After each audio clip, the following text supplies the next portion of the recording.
SuperTalk Mississippi media production. No one should have to decide if they can afford life-saving care. Expanding Medicaid would bring billions in federal funding back to our state. It helps stabilize rural hospitals providing critical care.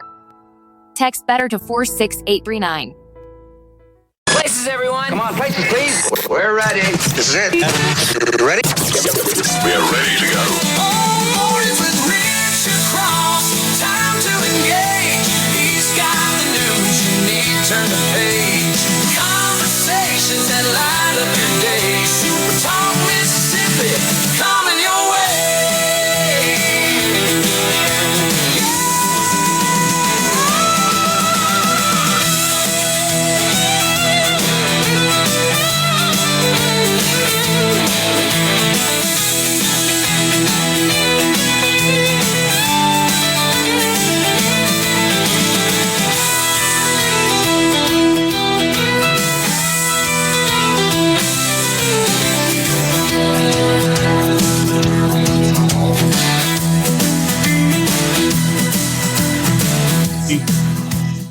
Thanks for being with us. Oh, yeah. We're playing both. Good morning, Mississippi. Everything gonna be all right this morning. Mornings with Richard Cross. Oh, yeah. Here on SuperTalk Mississippi.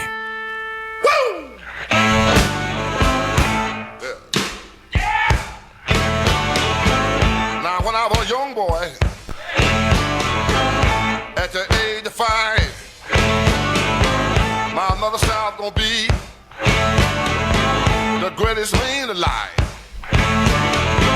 But now I'm a man.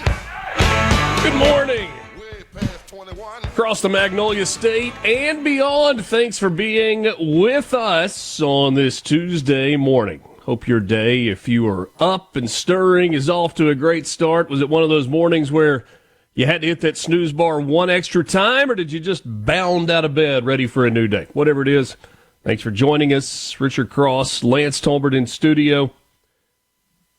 We'd love to hear from you this morning, and we've got much to discuss. We're going to discuss it also right out here in the open.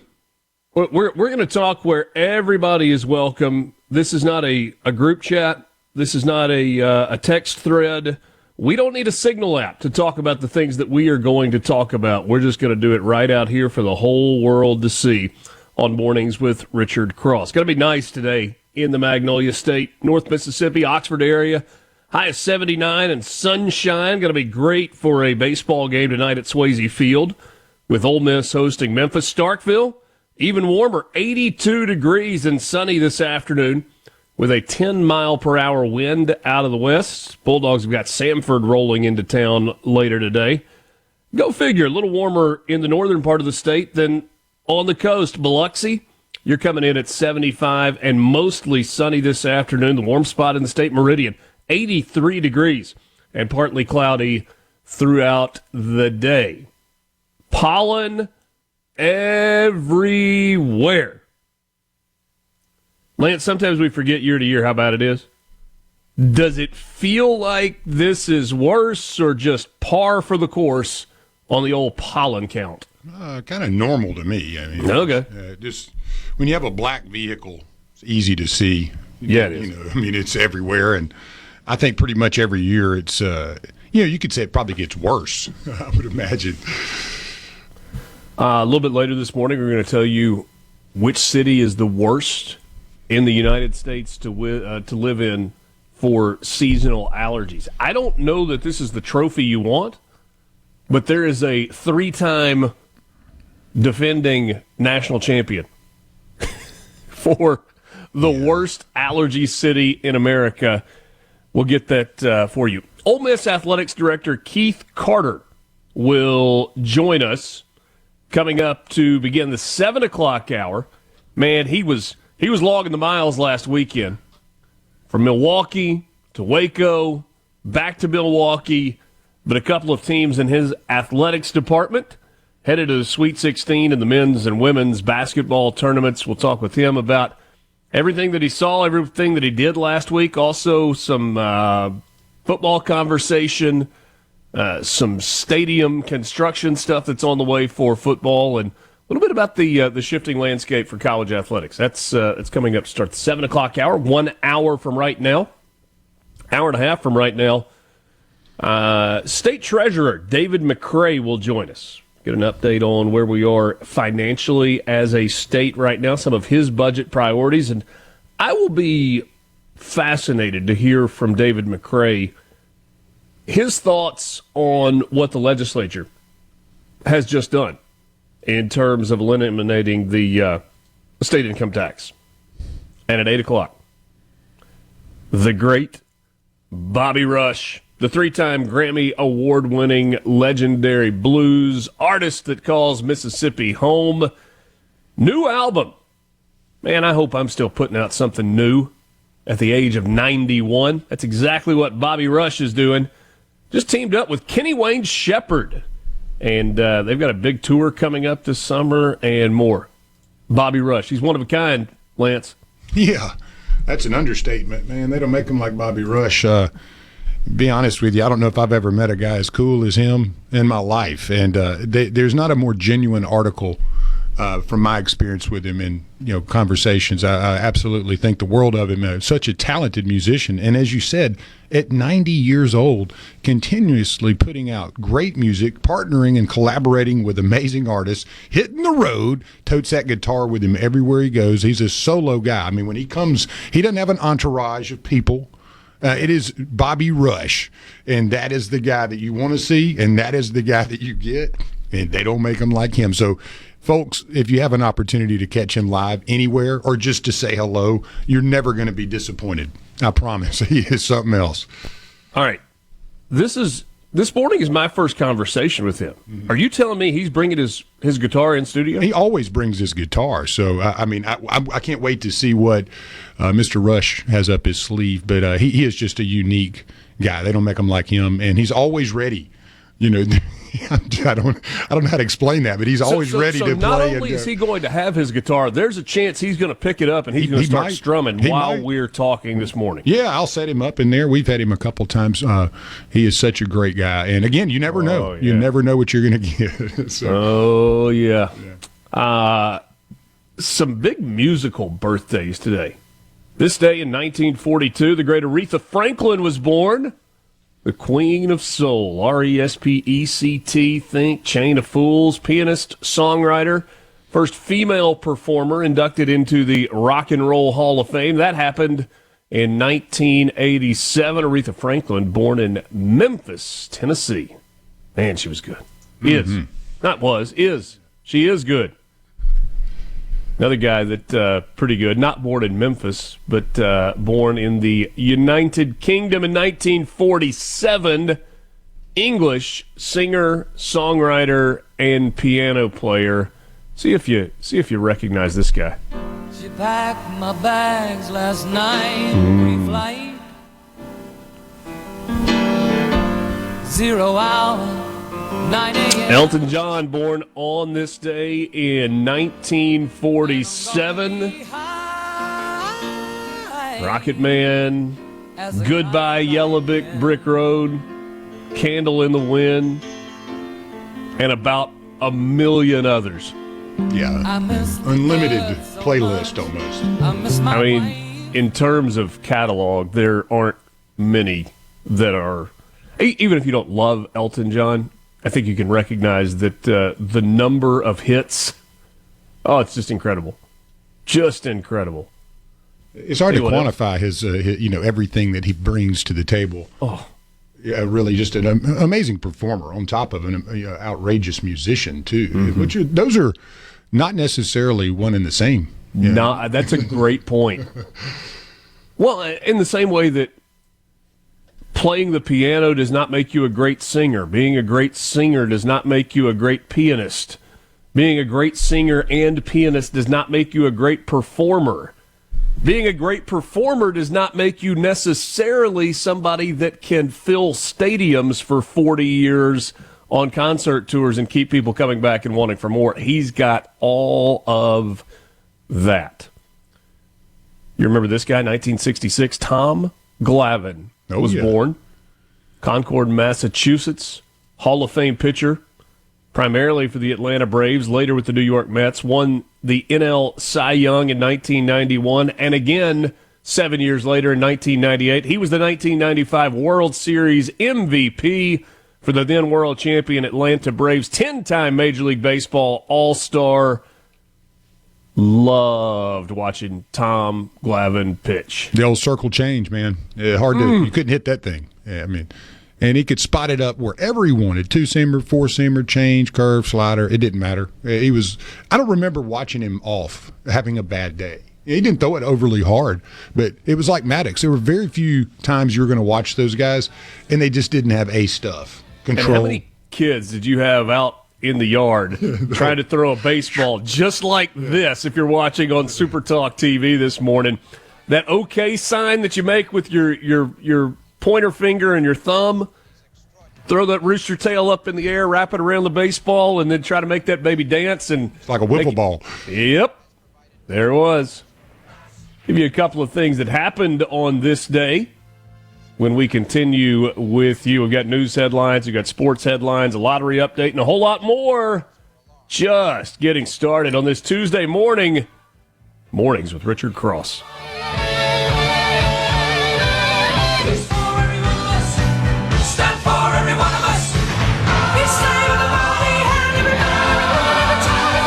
From the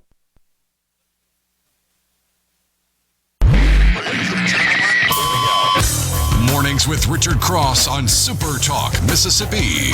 welcome to the show.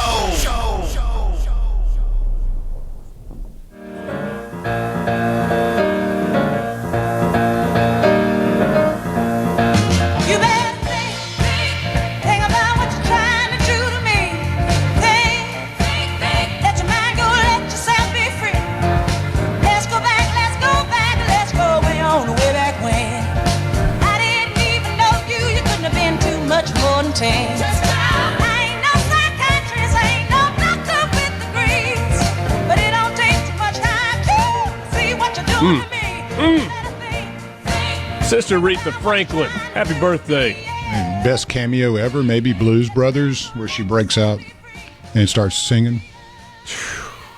Crushes it. Freedom! Freedom! Oh, yeah, I'm not going to mess it up anymore with that.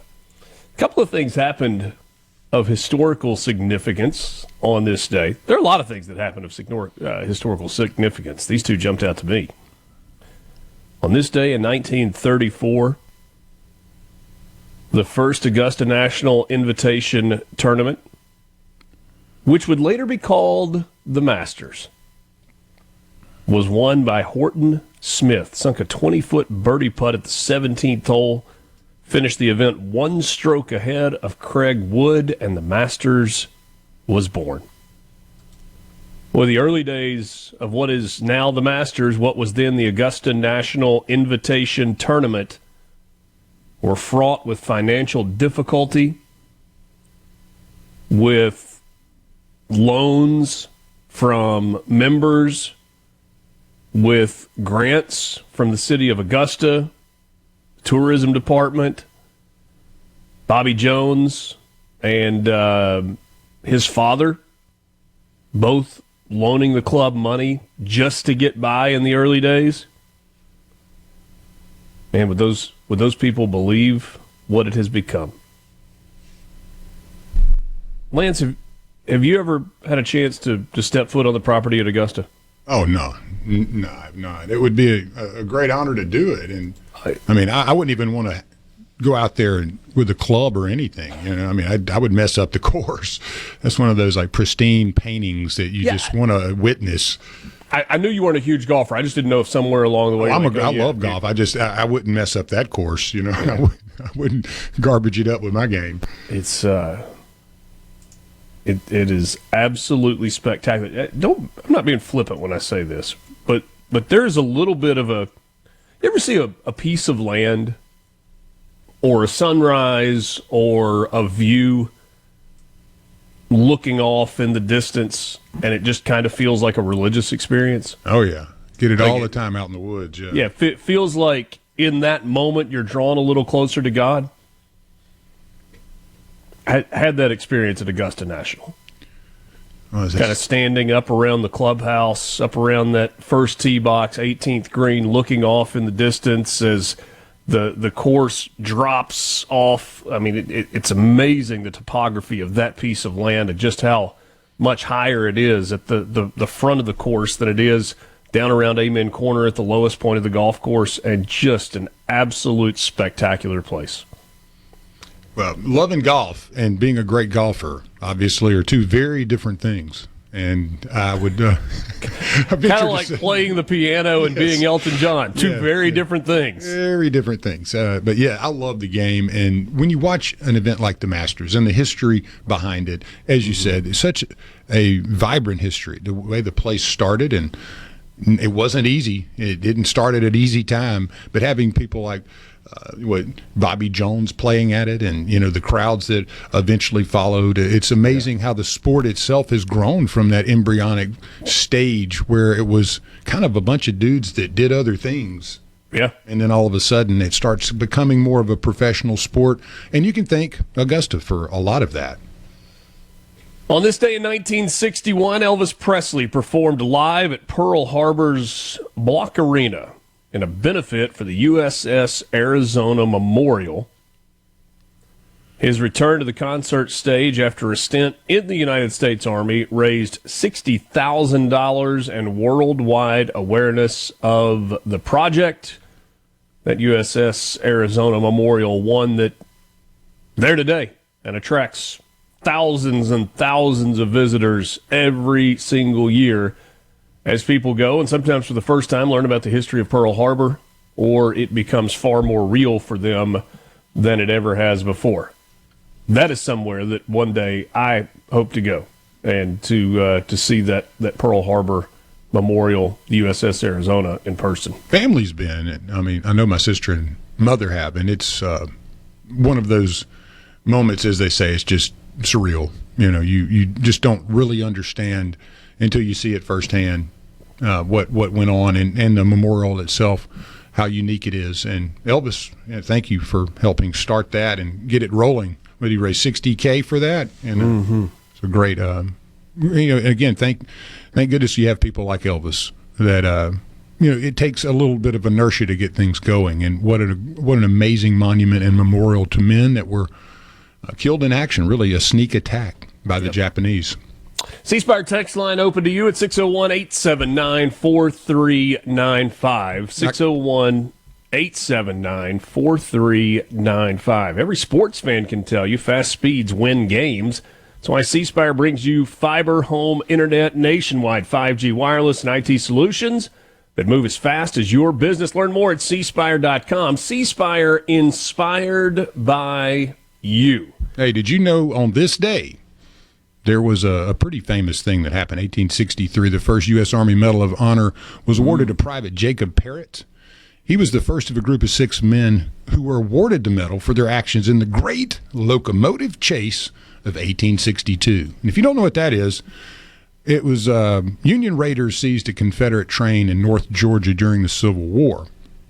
And Union spies led by James J. Andrews stole the locomotive named the General from Big Shanty, Georgia, today known as Kennesaw, Georgia. Their actual goal was to destroy the Western and Atlantic Railroad between Atlanta and Chattanooga and help bring about the end of the Civil War. So Parrott was one of those men that was on that train, and very famous. It went for I think it was around 9 hours that the train, 7 hours, it went 90 miles, and the general chugged along with Andrews volunteering to cut telegraph lines and attempting to destroy the track in its wake. And so that's one of the stories there, and one of the more unique moments in the Civil War where you have a train theft. And the first Medal of Honor actually awarded to the men that were a part of that. Very cool. Yeah. Very cool. Lots of those medals have been awarded since for bravery and some for, I don't know, probably some political reasons along the way. Yeah. Jeff in Grenada calls himself the other Jeff in Grenada. Said he bounded right out of bed this morning. Said my archery team is shooting in the North Half Championships today. That's awesome. Good luck.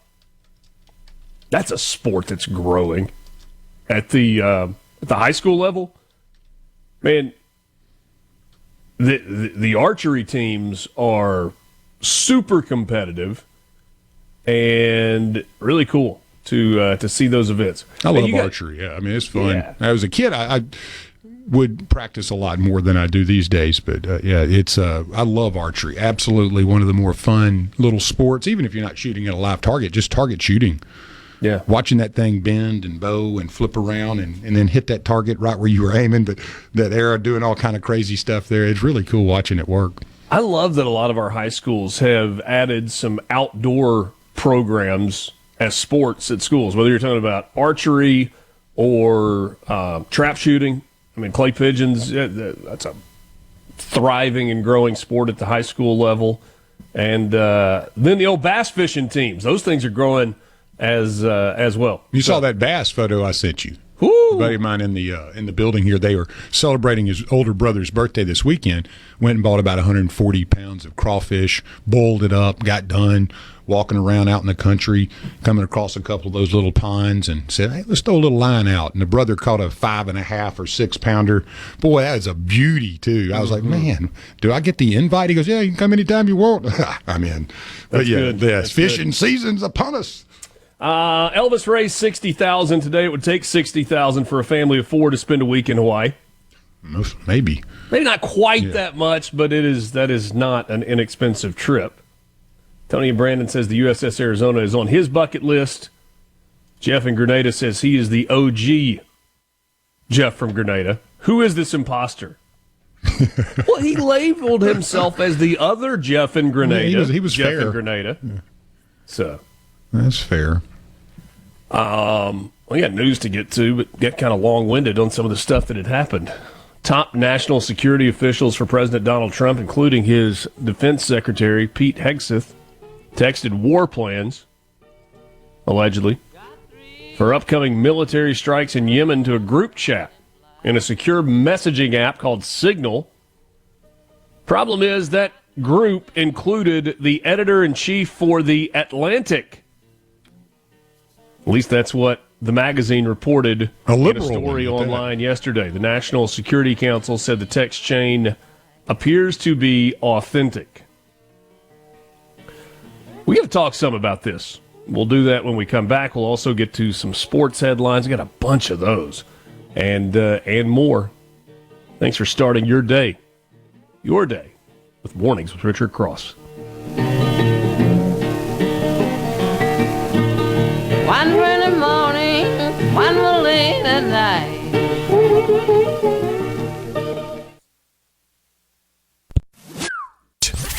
Mornings with Richard Cross on SuperTalk, Mississippi.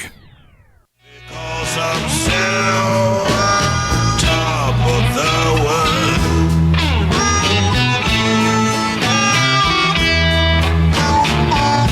One summer day, she went away. Quick check of the C Spire text line. It's a mix of archery team anecdotes, encouragement for the visits to the USS Arizona, and CC in Senatobia saying this is a perfect example of where technology can bite you in the hiney. Still private matters that need to be discussed in person and in private, not transmitted over any type of digital device. Leslie in Grenada, congratulations to your daughter who shot a 260, a personal best in her archery tournament yesterday. Good for third place overall. I want to see one of these high school archery tournaments in person. You ever seen pictures from those, Lance? I mean, you might have 100 shooters lined up in a straight line, just target after target after target, and they get after it. I've never seen one, no. Yeah.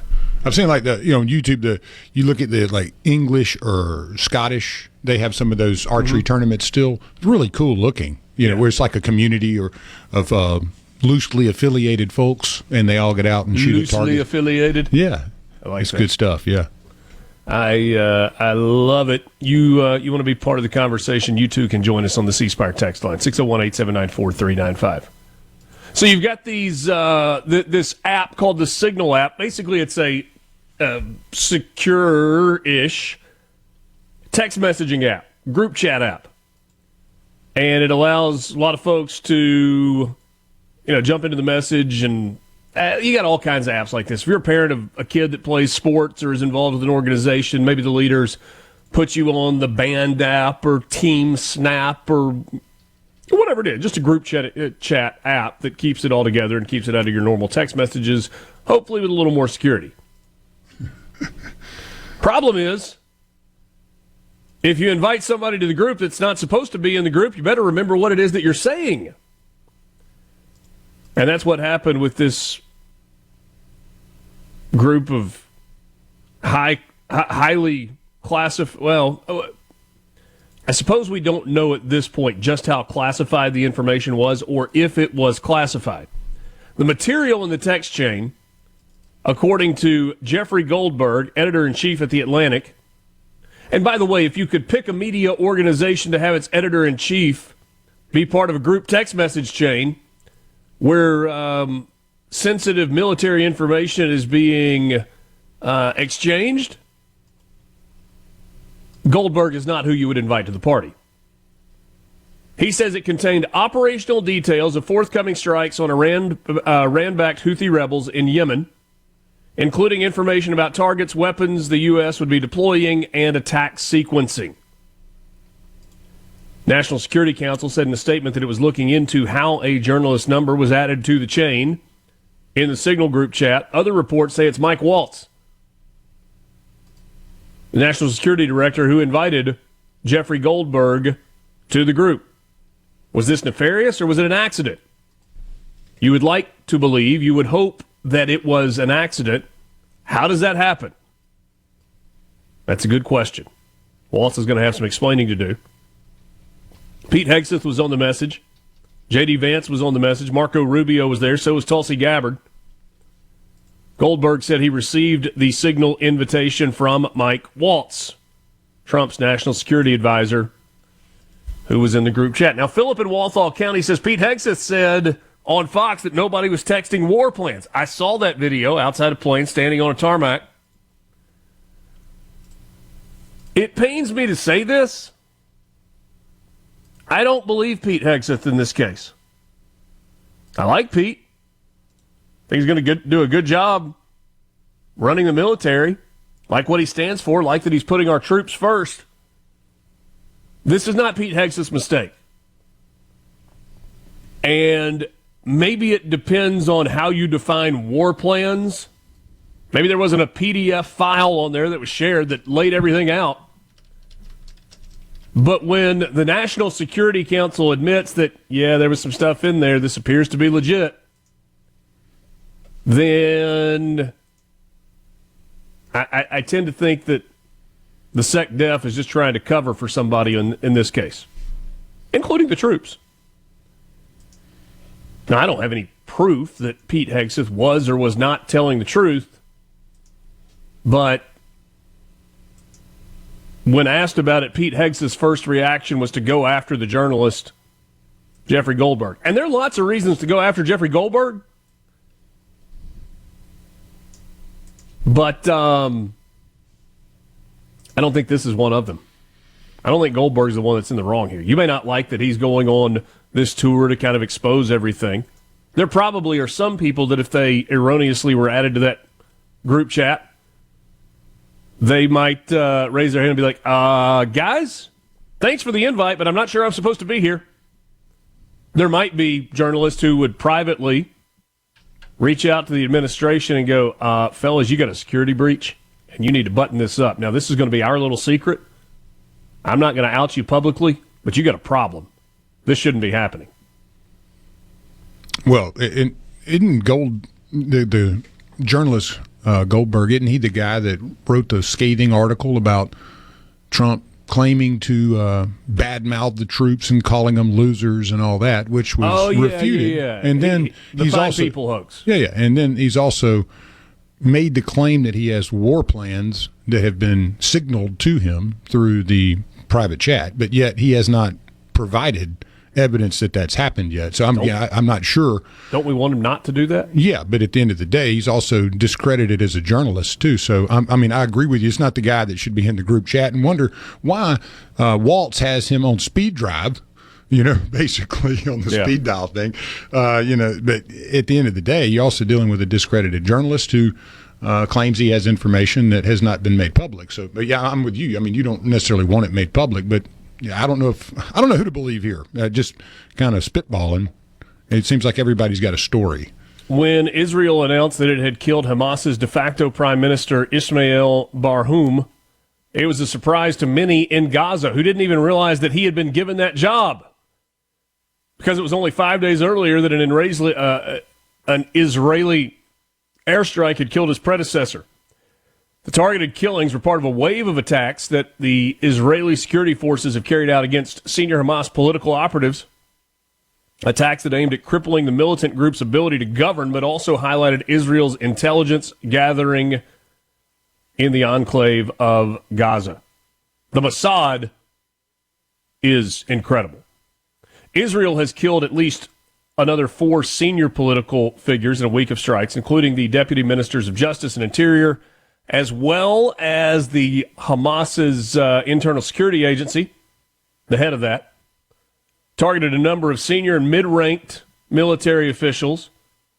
Former Israeli intelligence officers said the leadership killings helped disrupt the terrorist group's rule over the enclave, forcing those who remain to prioritize survival over carrying out their tasks. They also hurt perceptions of Hamas's ability to remain in control. Mossad and the Israeli special forces just keep on going. Hamas is going to learn at some point, maybe. I seriously doubt that, but, Yeah. I mean, that's just my opinion here. There's a fair amount of history at this point to tell you that that's not going to happen. Last night in basketball action, the Mississippi State women's basketball team had their season come to an end with a 39-point loss late last night in Los Angeles, California. Number 1 seed Southern Cal defeated Mississippi State, but it was not without cost for Southern Cal. Their young star player, Juju Watkins, left the game with an apparent knee injury. It was reported later last night that she has a torn ACL, and so the recovery process will begin right away. Baseball action in the state tonight. Memphis and Oxford to take on Ole Miss. Samford and Starkville to take on Mississippi State. And down in Biloxi, Southern Miss and Nichols are going to connect on the diamond. You had a couple of SEC players of the week from teams right here in Mississippi. Ole Miss's Isaac Humphrey led the SEC last week with 4 home runs and 13 runs batted in, all in Ole Miss's sweep of Missouri. He entered that series with 3 home runs and 14 runs batted in on the season. He had 4 home runs and 13 RBI over the course of 3 games last weekend. And the SEC pitcher of the week is Mississippi State's Pico Khan. 6 shutout innings, earning the win for Mississippi State last Friday night 2-1 at number 10 Oklahoma. He struck out 10, just 1 short of his career high. He allowed only 2 hits during his 6th start of the season. The new D1 Baseball Top 25 is out. You've got 10 SEC teams that are part of the Top 25. Southern Miss out of the Sun Belt Conference checking in at number 13. Ole Miss is ranked 15th. And a couple of high school football notes for you. Quickly. Legendary high school football coach, 5-time state champion head coach Lance Pogue making the move from Columbia. He was there just for a year. Had an 8-4 record, got into the second round of the playoffs. He is headed to Brandon, going to be the new Brandon Bulldogs head coach. And replacing Lance Pogue at Columbia after just a 1-year hiatus, Chip Bilderback, back in Columbia. So it sounds like everybody pleased with that chain of events. Got your lottery update coming up next. Mornings with Richard Cross, Super Talk, Mississippi. From the Venable Glass Traffic Center, I'm Patty Steele. Venable Glass has 2 locations in Richland and Brandon, locally owned and operated with free mobile service for you in the Tri-County area. Traffic is moving smoothly. We are all clear with no accidents, no major congestion. Traffic is brought to you by River Trust Federal Credit Union. Call today to take advantage of their limited time share certificate special, a 4.22% annual percentage yield on 30 and 60 months. Federally insured by the NCUA. RiverTrustFCU.com. Hey Mississippi, Taylor with the Skills Foundation here. I've traveled all over the state meeting high school seniors eager to start their careers, and I'm pleased to tell them that Mississippi is on a roll. Our state is attracting investments like never before in industries like manufacturing, construction, energy, and IT. Right now, there's serious demand for skilled workers, meaning companies are offering higher wages than ever. And that's why we created Skills That Pay. It's all about getting more Mississippians into great careers, jobs with excellent pay and long-term benefits. And here's the best part. We're also giving out signing bonuses to help cover the cost of training essentials. With the right training, you can get Skills That Pay and start out making over $50,000 a year. Many programs can be completed in less than a year. That means that students can make money faster and avoid debt. Get Skills That Pay and take your next step towards a great career. Visit skillsthatpay.ms to learn more. Paid for by the Skills Foundation of Mississippi. $7 billion reinvested, thousands of new jobs, all happening on a main street near you. For over 40 years, the Mississippi Main Street Association has helped historic downtown districts across the state to revitalize. We spur economic development in the hearts of our communities, helping small businesses and driving quality of life projects that make our cities and towns better. Thank you to our state legislators, investors, and members who know that community revitalization happens on Main Street. Learn more at msmainstreet.com. That's msmainstreet.com. Republican Kathy Smith is the proven leader Flowood needs as our next mayor. As an alderman for 16 years, Kathy has made real progress with a clear vision for our future. She's committed to keeping Flowood's property taxes the lowest in the state. Kathy will improve our roads, reduce traffic congestion, and make our communities safer. She's committed to growing our economy and supporting local businesses. She'll ensure our police and firefighters have the tools and training to protect us all. On Tuesday, April 1st, vote Republican Kathy Smith for mayor. Paid for by Kathy Smith for Flowood Mayor. Maloney Overhead Door is new to the greater Jackson area, but we've been serving North Mississippi families and businesses for over 3 generations. We're your local experts for all your garage door needs, residential and commercial garage door service, installation, repair, and emergency services, plus stock equipment sales and service, gate operator repair and replacement, and more. Experience the difference with Maloney Overhead Door of Greater Jackson. Call us today for a free quote. 601-612-0850. Maloney Overhead Door. Quality service for 3 generations. This is professional ball player and former Mississippi State Bulldog, Jake Mangum. I wouldn't be where I am today without the love and support of my family. It's critical to have people around you that are always on your team. The outstanding folks at Farm Bureau do just that, with their competitive rates and exceptional customer service. Be a part of the team that rallies around you. It's time to join Farm Bureau. Visit favrates.com for great rates on home and auto insurance, or find a local agent at msfbins.com. Farm Bureau Insurance. Go with the home team. Are you thinking about retirement, or are you recently retired? Do you have a plan, or do you have a drawer full of statements? If your answer is the latter, then you're not retirement planning, you're retirement hoping. Risks and inflation are rising, and planning is critical now. At Element Wealth, our exclusive 360 process can create a strategy to help protect what you've worked so hard to build, while still providing growth. To start the conversation, visit myelementwealth.com or call 601-957-6006. 601-957-6006. Where Mississippi comes to talk. Middays with Gerard Gibbert. Weekdays here on SuperTalk Mississippi. From the White House to your hometown, this is where you find out what's happening. Mornings with Richard Cross on SuperTalk Mississippi.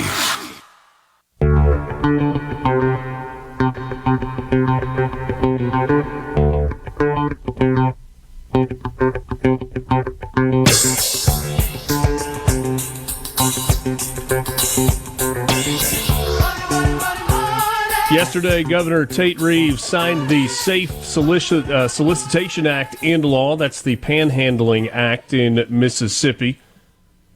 And a complicated issue there. But some restrictions on panhandlers in the state are now in place, and municipalities can require panhandlers to have a permit that can be given to them, or they can charge up to $25 for that. But that is now law in the Magnolia State. In Jackson, one person is dead, 7 others injured following a shooting that took place in downtown Jackson on Saturday after the area's largest annual parade. It was the 42nd annual Howell's St. Patty's Parade and Festival. According to officials, 21-year-old Cortez George was killed in the gunfire. He was reportedly shot multiple times. The other 7 shooting victims have not yet been identified, nor has there been an update on their current condition. No arrests made yet. Hinds County Sheriff Tyree Jones did not hold back his frustration, his anger, with what he called violent, crime-ridden virus specimens for these types of crimes in Jackson. He assured the public that the shooting had no connection with the parade itself that had taken place earlier in the day, but acknowledged that violent outbreaks like the one on Saturday hurt a city that's already struggling with the perception that exists as it relates to crime. Listen to this quote. "It's these cruel-minded specimens that bring their violent behavior to the streets, thinking they're impressing some but hurting so many others and continuing to cast a dark cloud over the city. These POSs deserve no place in society, and corrective measurement should be imminent since their homes lacked accountability and corrective measures." Tyree Jones doing the best that he can do as sheriff in Hinds County. He has been outspoken about working tirelessly to, eliminate, but at least reduce the violence in the capital city and in Hinds County. And it is a tall hill for him to climb. All right.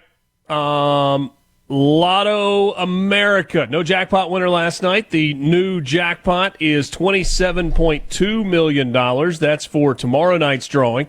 Cash value of $12,810,000. The drawing numbers from Monday, 14, 34, 35, 40, and 44. The star ball was 4. The All-Star bonus multiplier was 3. Powerball last night, no jackpot winner, which means $484 million is the estimated jackpot for Wednesday night's drawing, with an estimated cash value of a little more than $228 million. The numbers from last night's drawing, 6, 23, 35, 36, 47. The Powerball was 12, and the Power Play multiplier was 2. Well, if you were playing with double play, numbers from Monday, March 24th, 2, 54, 59, 65, and 68 with a Powerball of 3. Your Mega Millions is no jackpot winner yet. It's up to $344 million for tonight's drawing on Tuesday, March 25th. Estimated cash value on that, $161.5 million. Numbers from Friday, 15, 22, 31, 52, 57. Mega Ball of 2, Megaplier multiplier of 3. No jackpot winner in the Mississippi Match 5. Tonight's jackpot, $60,000. Monday night's numbers 2, 18, 20, 22, and 25. Well, Monday's cash $3,500 midday numbers 984. The evening 769. Cash for $5,000 midday 4963. Evening 7528. Fireball of 8 in the midday with a cash pop of 14. And evening Fireball of 7 with a cash pop of 11. Mississippi Lottery Facebook Live is on the road today. They are in Meridian live starting at 10 a.m. for a special Facebook Live from Cell Phone Accessories, one of your favorite Mississippi Lottery retailers. They will be sharing all the latest lottery updates while showcasing Cell Phone Accessories. That is a business, so don't miss out. Tune in on Facebook, or you can stop by and see them in person there today in Meridian. You never know, you could walk away with some goodies from the Mississippi Lottery. Tell you about some winners from yesterday. Cash 4 winners. A Macon woman won $2,600 on a ticket from Tim's Number 2 in Macon. An Aliceville, Alabama woman won $2,700 on a ticket from 69 Mart in Columbus. Nice. A Macomb woman won $5,000 on a ticket from Ska Express in Macomb. There's a $5,000 winner in Hattiesburg from Clark Oil in Picayune. A Monticello woman, $8,950 on 3 tickets from Andy's Food in Monticello. Monticello, a little bit of a lucky spot there for some of the winners. We'll give you one more. How about this? A Gulfport man, $1,024 on a ticket from Walmart Neighborhood Market in Gulfport. He was a Match 5 winner. Be sure to check out the website, mslottery.com, for all of your Mississippi lottery updates. Quick first hour, 7 o'clock hour on the way. We'll start things out with Ole Miss Athletics Director Keith Carter when we come back. This is Mornings with Richard Cross on SuperTalk Mississippi.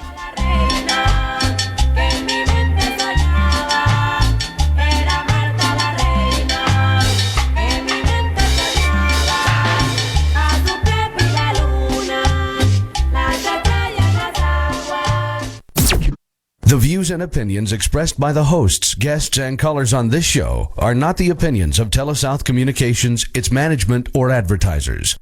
Start your day right. Mornings with Richard Cross on SuperTalk Mississippi.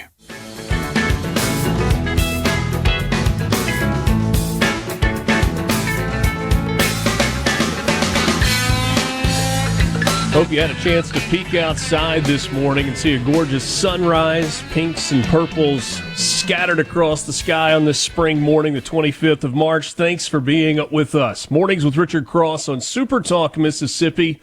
Glad to have you along for the ride, and glad to welcome our first guest this morning as we begin the 7 o'clock hour. Former basketball star at Ole Miss, current athletics director at Ole Miss, and future hopeful professional turkey hunter. Keith Carter joins us this morning. Good morning, Keith. Good morning, Richard. What an introduction. Well, it's the best that I could do. I do have to ask you, what gives you a bigger thrill? Sitting in the woods as the sun is coming up and hearing that gobble that's not too far away, or seeing your men's basketball team go on a 19-2 run in the first half to get in a really good position against a good Iowa State team to advance to the Sweet 16? Yeah, now that's an easy one. You know, the basketball team, the success on both the men's and the women's side has just been, phenomenal this year, and so much fun to follow. And obviously that game on Sunday was incredible. So just happy for Coach Beard, Coach Yo, and the student athletes that they're in the mix in March. That's what it's all about. It was quite a weekend for you, right? Back and forth between Milwaukee and Waco, and trying to support and cheer on and do whatever you can in your position to make sure that that your coaches and your student athletes have all that they need to be successful. But geographically, not the easiest of weekends.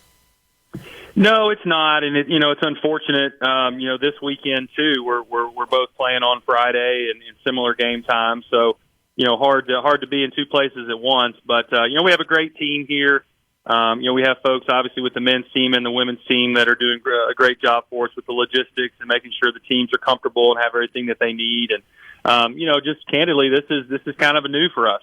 Coach Yo has taken her team to the Sweet 16, a few years ago, but on the men's side, first time in the tournament since 2019, and a lot of logistics to take care of here, over the past couple of weeks. And we're obviously very happy that that's the case, but, a lot of work for folks. But, for me, I'm lucky. I just get to kind of show up for the games and enjoy the games and do all those things. But a great team, is behind the scenes getting the work done. Do you allow yourself to be a fan when the game itself is going on? Or can you separate all of I guess kind of all of what is at stake when, like the men's basketball team is playing against Michigan State on Friday night, with cheering your heart out? A little of both. I mean, I wouldn't want a camera on me the whole game because they'd probably get some interesting shots of me, being a fan and getting into the game. But at the same time, you're trying to keep your administrator hat on and trying to stay somewhat even keel if you can. But it's just a lot of fun. And obviously, with my history here with basketball, it's been great to see. Again, both programs have the success that they've had, and really cool to get basketball where we want it to be at Ole Miss. Visiting with Keith Carter, athletics director at Ole Miss. Both the men's and women's teams are in the Sweet 16. The women's team playing in Spokane, Washington, against the number 1 overall seed UCLA. The men's team playing against Michigan State, who is a 3 seed in the South region. That game tips off at just after 6 o'clock on Friday night. I was with the guys yesterday afternoon on Sports Talk, and a question came up You got baseball and basketball on Friday, obviously in different places, but playing at the same time. And there was a question as to whether or not there had been any consideration to moving the start time of the baseball game because you got so many people that are going to be invested in basketball at that time. No, probably not. I mean, it's just, it is unfortunate, again, that we've got game times that kind of, are at the same time. But, we try to keep baseball in a routine as well. And, they're a Thursday, Friday, Saturday series this weekend. And, want to make sure that they kind of stay in their routine as well. And I know they'll be rooting for the Rebs on the basketball court, but obviously a huge series for baseball as well, here in Oxford against Florida. Keith, the college athletics landscape has changed dramatically and is continuing to evolve. And, for longtime fans, there's some people that have said, I just can't do it anymore. It's too much. There's some people that have said, hey, whatever the system is, let's be as competitive as we can in it. From the chair that you sit in, where you are trying to give everything or give everybody everything they need, whether we're talking about coaches or players or fans, staff members, like all of the above. What's your biggest concern right now when you look at where college athletics is? Well, I think, again, candidly, I have those same thoughts. I mean, there's days that I wake up and I'm like, holy cow, we're going down a really, tough road here. And then there's days I wake up where I'm super energized with, trying to figure out this new model. But it's just a lot of change. And, I think that, everything in life is about, change and accepting change. And college athletics is no different. Now, this is a big change. Obviously we're changing with revenue share and, the House settlement and all those things. But, I think that the main thing that I would just want to say to our fans and fans of college athletics is that, these young people still love what they do. I was in the locker room, Sunday night after we won the game, and, these are 18 to 22-year-old young men and women that want to come and get an education, and they want to play the sport that they love. That hasn't changed. And so the model's changing a little bit, and we've got to figure out, how to sustain it and how to fund it and those type of things. But, I think that at the core, college athletics is still about young people and getting to do what they love to do. I have to remind myself sometimes in this new time slot that if we're talking about a sports topic, especially one that's complicated, not everybody that listens in the morning has been as plugged in as some sports fans are. You mentioned the House settlement. Can you give us like the Reader's Digest version of what is going on with that particular court case as it pertains to college athletics? Yeah, there was a case, a young person went with the lawsuit against the NCAA, basically asking for the right for them to be able to use their name, image, and likeness, the right for them to have some of the revenue that athletics produces. And it's made its way down the tracks, and we're close to a settlement.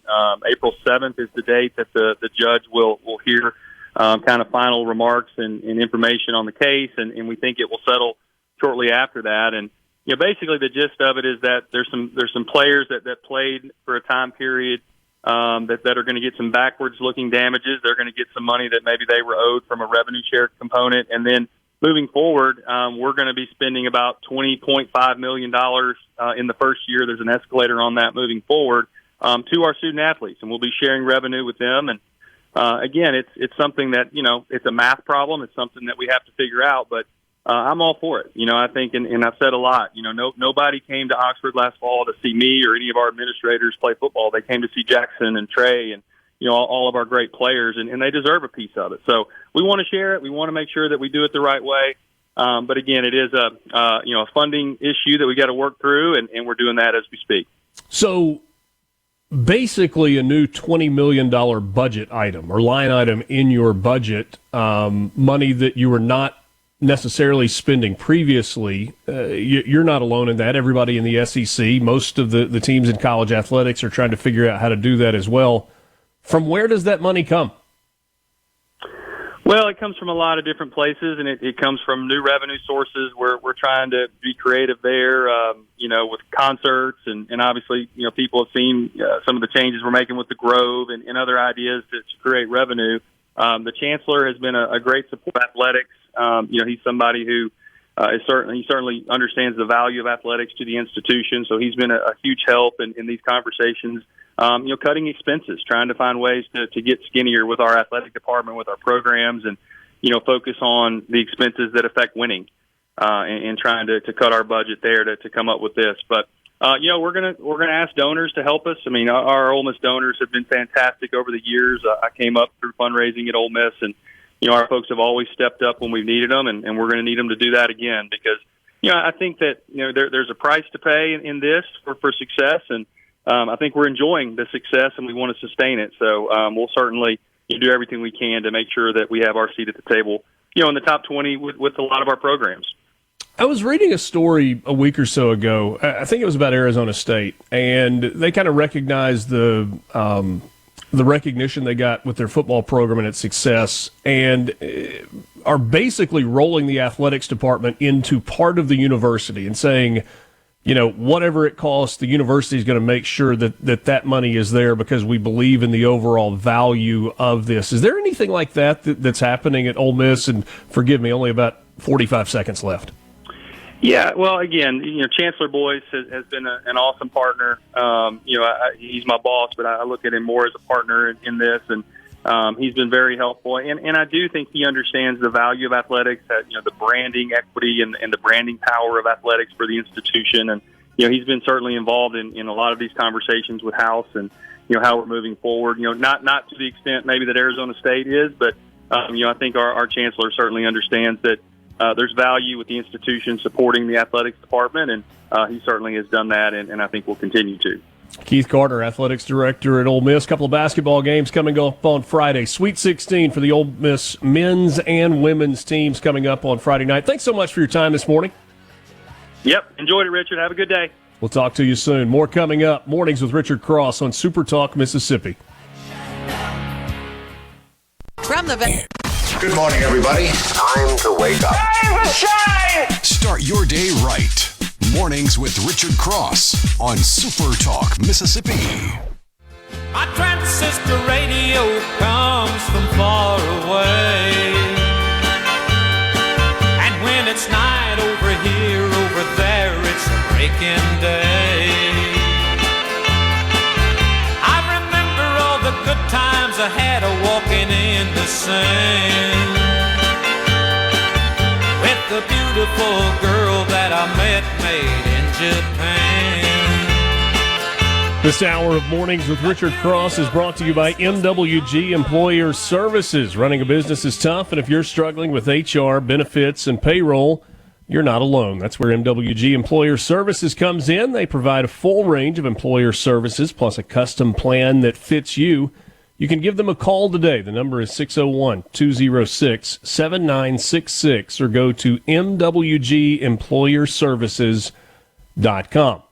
Alongside Lance Talbert, I'm Richard Cross. Glad to be with you on a beautiful Tuesday morning. Are you looking for game-changing technology? Then you need C Spire on your team. 5G wireless, fiber home internet, and business IT solutions built as tough as your defense. Learn more at cspire.com. C-Spire, inspired by you. The C-Spire text line is open at 601-879-4395. 601-879-4395. As it pertains to our conversation with Keith Carter just a moment ago, somebody says, when you talk about revenue sharing and money that is going to student athletes, then why do they get scholarships, and shouldn't they have to pay those scholarships back after they receive over that amount?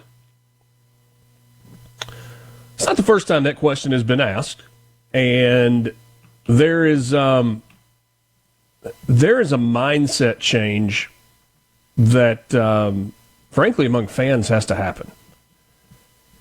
Doesn't mean you have to like it at all. And there are a lot of people that don't like the way college athletics looks today, and the constant request for funding from fans, from boosters, from ticket buyers. We need more because we've got to pay players. And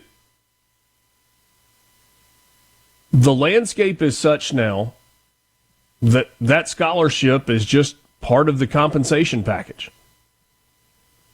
But when you're talking, especially in football and men's and women's basketball, there's a whole lot more than just a scholarship that is costing the universities money.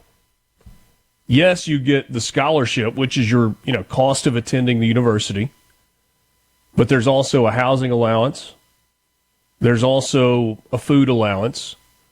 You have trainers, you have coaches, you have physical therapy, you have tutors. All of that stuff goes into the total cost of attendance at a university.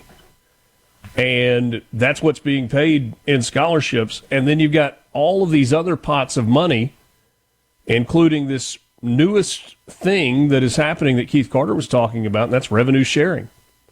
And the whole idea behind revenue sharing is athletics programs are making a lot of money through their television contracts and through postseason revenue, whether you're talking about bowl games or the NCAA men's basketball tournament. This year, the women's basketball tournament is actually, for the first time, distributing revenue to its participants. It's a complicated formula, the way they give that out. I won't get into that right now. But that is happening, and you have had players through the legal system say, hey, we are entitled to some of that money.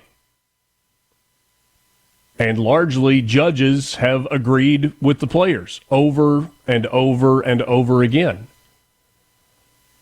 And, my argument always has been that I'm not against players getting more money as long as we recognize that there is value in that scholarship, in that education.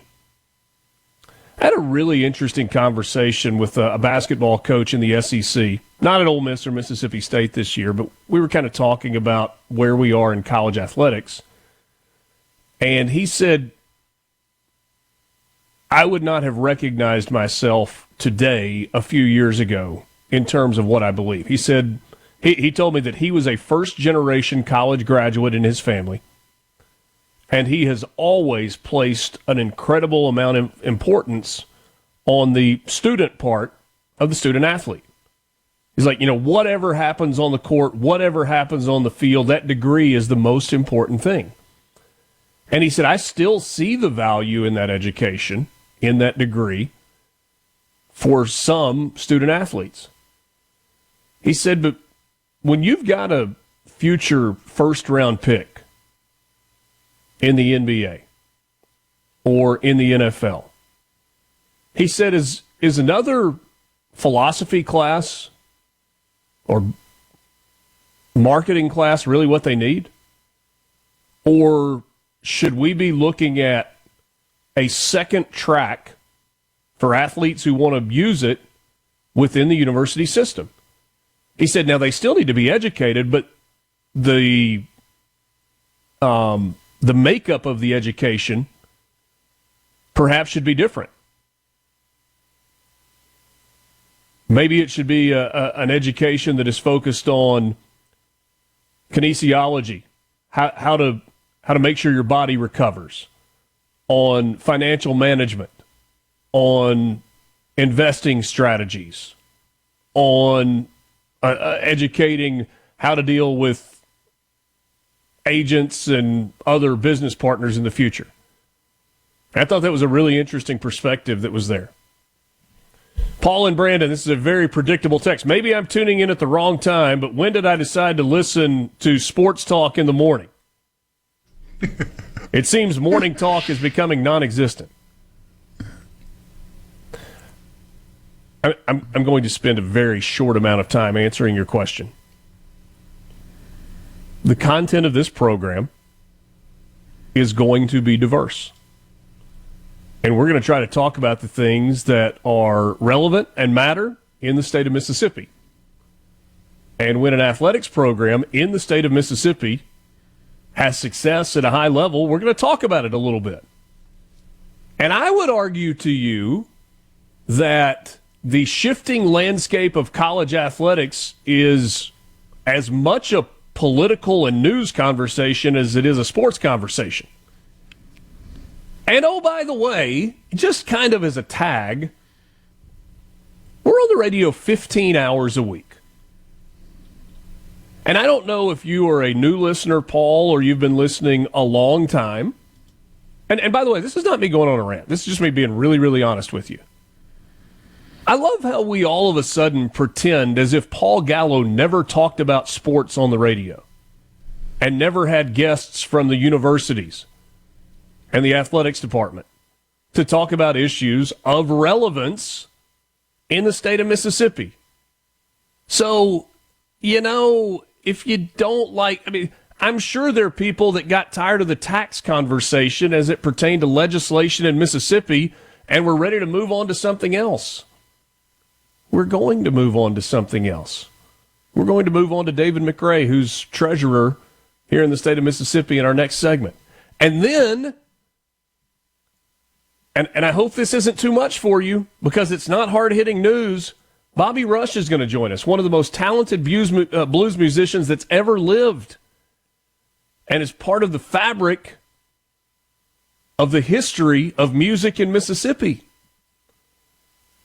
And no, that's not just super hard-hitting news, but we're going to celebrate what's great and what's good in Mississippi. And then here, I could see this one coming. I could see this one coming from a mile away. You don't have to be a jerk. My word, not yours. You used one slightly more profane to answer the man's question. Yeah, I'm not trying to be a jerk. I'm really not. I was trying to give you a genuine rationale for how we build the content for the show on a daily basis and what we're going to talk about. But I would be lying to you if I didn't say that this whole once-a-week text of, if I wanted to listen to sports, I would tune in the afternoons, it's a little tiresome. So, whatever. Like it, don't like it, stick around. We'll get on something else shortly thereafter or not. All right, C-Spire text line 601-879-4395.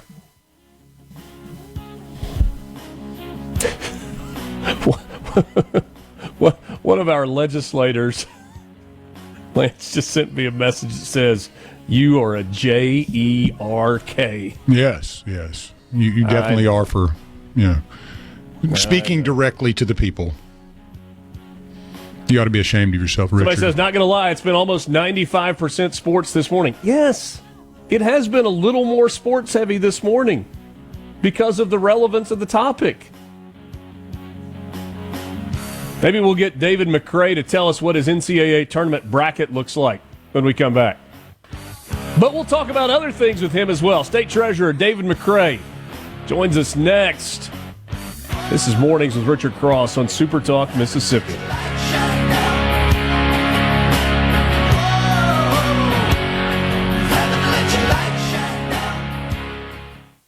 Segment of Mornings with Richard Cross is brought to you by Covington County Hospital in Collins, where your health matters.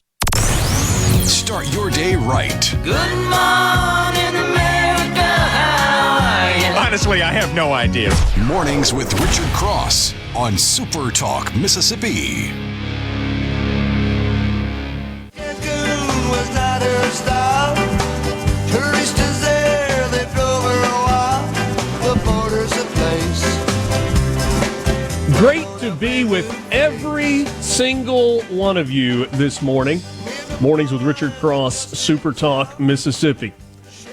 The last time the treasurer of the state of Mississippi, David McRae, was on this radio program, one, the program had a different name, but two, and this is what I remember far more vividly, he put money in my pocket.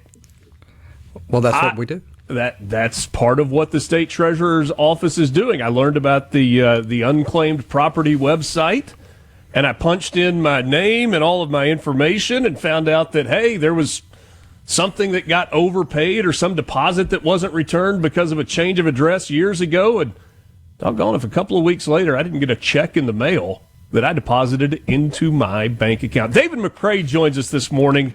Good morning, Mr. Treasurer. Good morning, Richard. How you doing? Good I assume that check cleared, right? I think so. Good. I mean, I'd have if not, we've got a larger problem that we need to discuss this morning. Yeah, I'd have to take it up with somebody. Yeah. How are you? I'm doing good. Was listening to your last segment. Seems that was a very spirited conversation. Yeah, as tends to be the case. Well, so what's going on in the Treasurer's office right now? Well, I'm glad you brought up unclaimed money. That's what I want to talk about a lot about today. Last year, actually 2 years ago, I went to the legislature and said, I have this idea. And if you are willing to invest a little bit of money into the Treasury, we can do what's called a money match. And a lot of other states do this, and it allows us to find people who have unclaimed money more proactively, so they don't have to call, they don't have to go look at a list, they don't have to go to the website, and we can just send them a check automatically. So it took about, the legislature said, sure, let's see what you can do. And they gave me the money to do it. And last year we set up the money match system, and it went live kind of in October. And we're doing it in phases. And so the first phase was to give back government checks. And those are like tax refunds that have been, going back to the Treasury, paychecks that, address doesn't do right. So with that, last year with this money match, we sent checks out automatically, and people cashed them. We were able to last year bring back $40 million, send out $40 million to the people of Mississippi, which brings up my total in 5 years to $130 million we have given back to the people of Mississippi.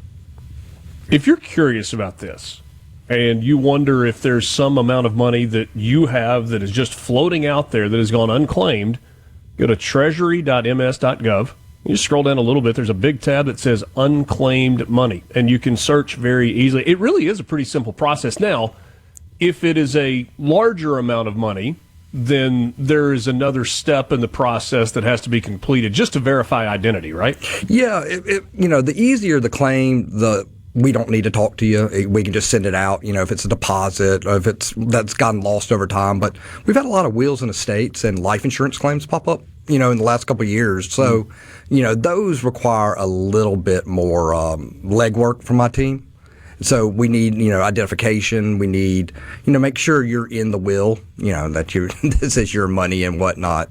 But, things like that, require a little bit more steps and take a little bit more time to give back to people. But, a deposit like you had or whatever you had, we got it back to you within a couple of weeks. I mean, we could do it pretty fast. And with this money match system, we were able to do that a lot faster. And one fascinating thing we did with this is, we had those tornadoes a couple of weeks ago. And I was thinking, what could the state of Mississippi, what could the Treasury do for the victims of the tornado? So what we did is we did a money match with the victims of the tornado. And we found people in the counties that were affected. And we were able to send back, and we did it yesterday, put them in the mail yesterday, $1.3 million to the people that were affected by the tornado. They will be getting that by the end of the week, and to use whatever way they want to use it for helping them rebuild their home or clothes on the back, food, whatever they want to need. But it's just something government should be doing, the state government should be doing. And when I took office in 20, elected in 19, took office in 20, I said I was going to innovate the Treasury. I said I was going to innovate state government. And that is one thing with this money match system is what I'm doing, and what I plan to keep on doing is innovating the Treasury and moving us forward, as I saw in the private sector and what we're doing. And I think it's been successful. As I've said, we've given back $130 million to the people of Mississippi, $40 million last year. So, that we just keep striving to do better and better. David McRae is the state treasurer here in Mississippi, joining us in studio this morning. I am intrigued as to what your perspective was as you watched the debate in the legislature over the last few weeks. They've been debating tax policy. You've got the new bill that is headed to the governor's desk for signature that ultimately will, at some point down the line, if things go as planned, eliminate the state income tax in its entirety. We know that the legislature controls the purse strings, right? They decide where the money is spent and how the money is brought in. But as someone who is I don't know if it's right to say the chief banker for the state of Mississippi, but overseeing the coffers for the state of Mississippi. What is your perspective as you watched that debate unfold? Well, first and foremost, I am for getting rid of the income tax. I don't like income tax. I've never liked income tax. It's just something I disagree with. And I agree with going to a use tax sort of system. So watching the legislature kind of debate it back and forth, and glad, they get paid the big bucks, and I sit across the street and watch this and don't have to be involved totally with it. But, They might disagree with that characterization, but carry on. Yeah, it's perception. Anyway, I'm glad we have the opportunity to actually talk about eliminating the income tax. I mean, think about it, Richard. 10 years ago, we didn't have the money to do it.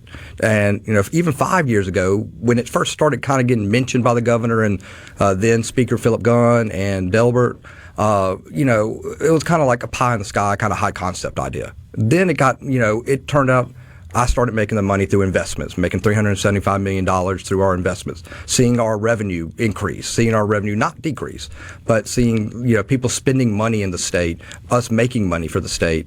And then, we can actually eliminate the income tax in a safe, responsible way, which I think the legislature has come up with doing. When you look at this plan, you see an increase in the gas tax, and that money is earmarked for road and bridge projects in municipalities across the state. You see a reduction in the grocery tax, and you see ultimately the reduction and elimination of the state income tax. What's your level of concern about revenue going forward? Because one of the things that the House wanted was a sales tax increase. The Senate did not have the votes to get that to the finish line. And so this question of revenue going forward, I think, is a very, very relevant one. No, it's a valid concern. I mean, when you look at it, income tax is one of our highest earners for the state, but sales tax is right there with it. So you start, and when I mean right there with it, it's just a couple $100,000 difference. So when you start looking at, people being not taxed on success, not being taxed on their paycheck, then they should, in theory, put that money back into uses like gas, roads, got to drive, got to buy things, So in theory, people should be taking that money and using it for sales tax, and it should replace the income tax. And the fact that we're not doing it quickly, over time, failure happened in Kansas because they did it over, Poor Kansas. Poor Kansas. They are the bulletin board on the wall that everybody throws darts at because it failed so miserably. Hey, better them than us. Yeah. But with Kansas, they did it rapidly. We're doing it over the span of 10 years and maybe a little faster depending on, the numbers, but, and everything. But, I think we're doing it in a responsible, conservative way that by the end of 10 years, it should be just fine. It's going to be a reduction from 4% to 3% starting next year over the next 4 years, and then incremental decreases until ultimately you get to zero in the coming days. We're going to continue our conversation with David McRae, State Treasurer, and we'll switch our focus in the conversation to college savings. That is something that is on the mind of so many parents. There are programs that are in place. If you don't know this, you can learn about them when we come back to help you pay for college for young ones in your family, whether that's children or grandchildren or nieces or nephews. But also we're going to talk about the escalating cost associated with college and how do you plan for that. That's where we will continue the conversation with David McRae, State Treasurer, when we come back with you after a short timeout. Mornings with Richard Cross, SuperTalk Mississippi. David McRae is my guest. We've got more with him on the other side of this break. I look to the time of year to keep me awake and alive, and all my instincts, they return, and the grand facade so soon will burn without a noise, without my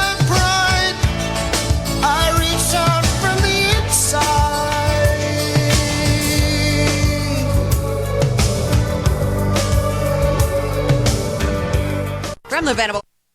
Good morning. Good morning to you there. Okay, up and at 'em. Start your day right. Mornings with Richard Cross on Super Talk, Mississippi.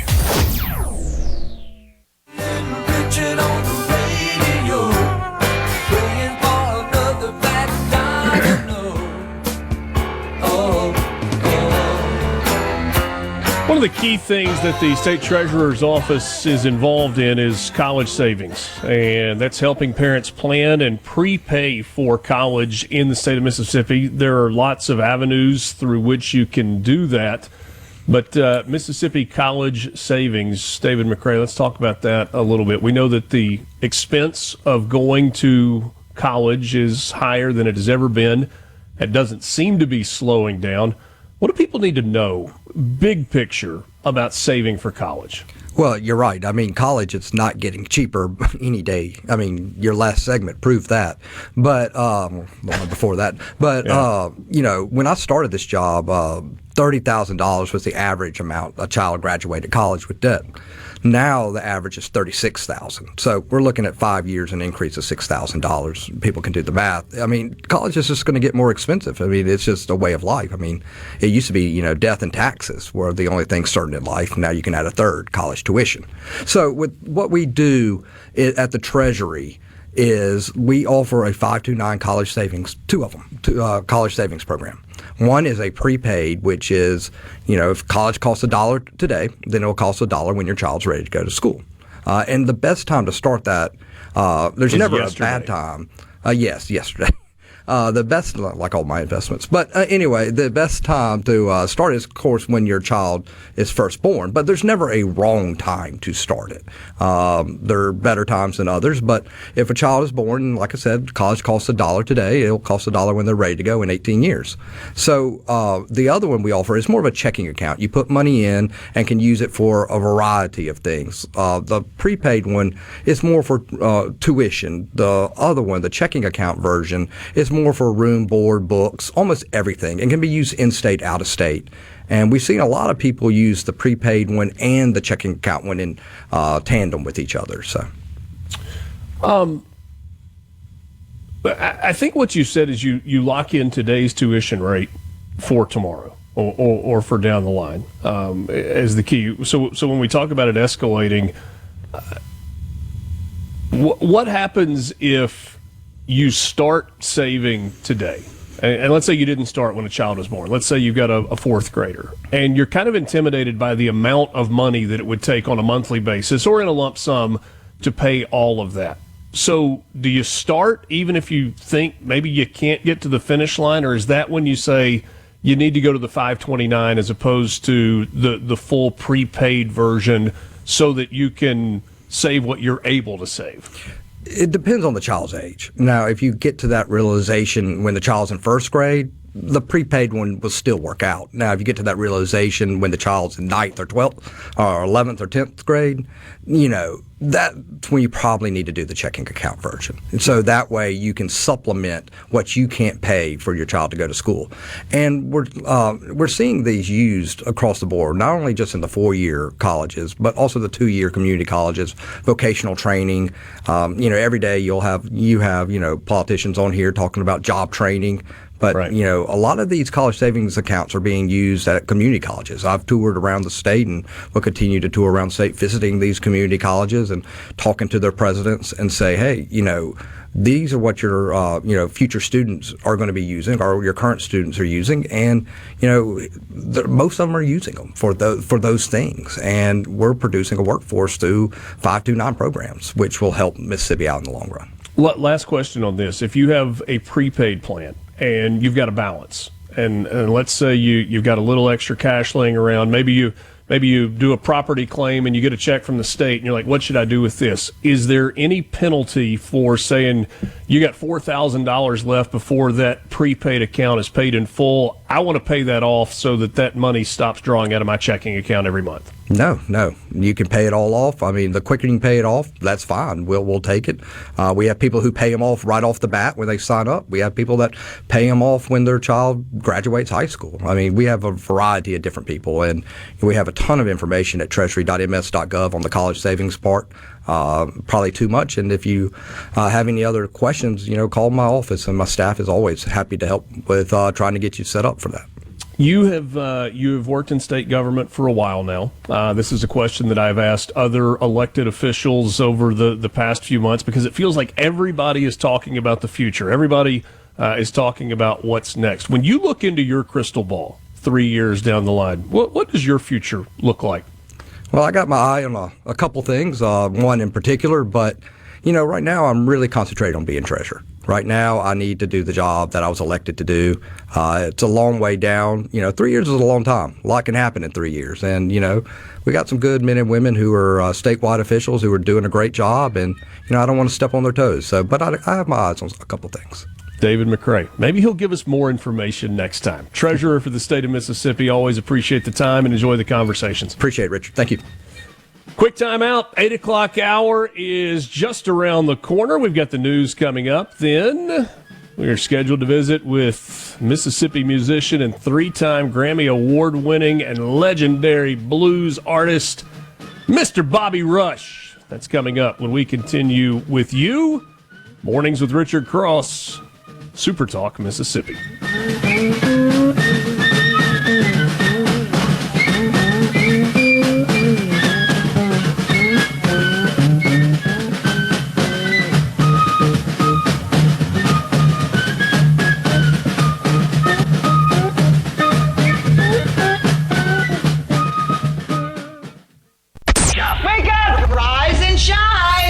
Start your day right. Mornings with Richard Cross. Nice early morning surprise.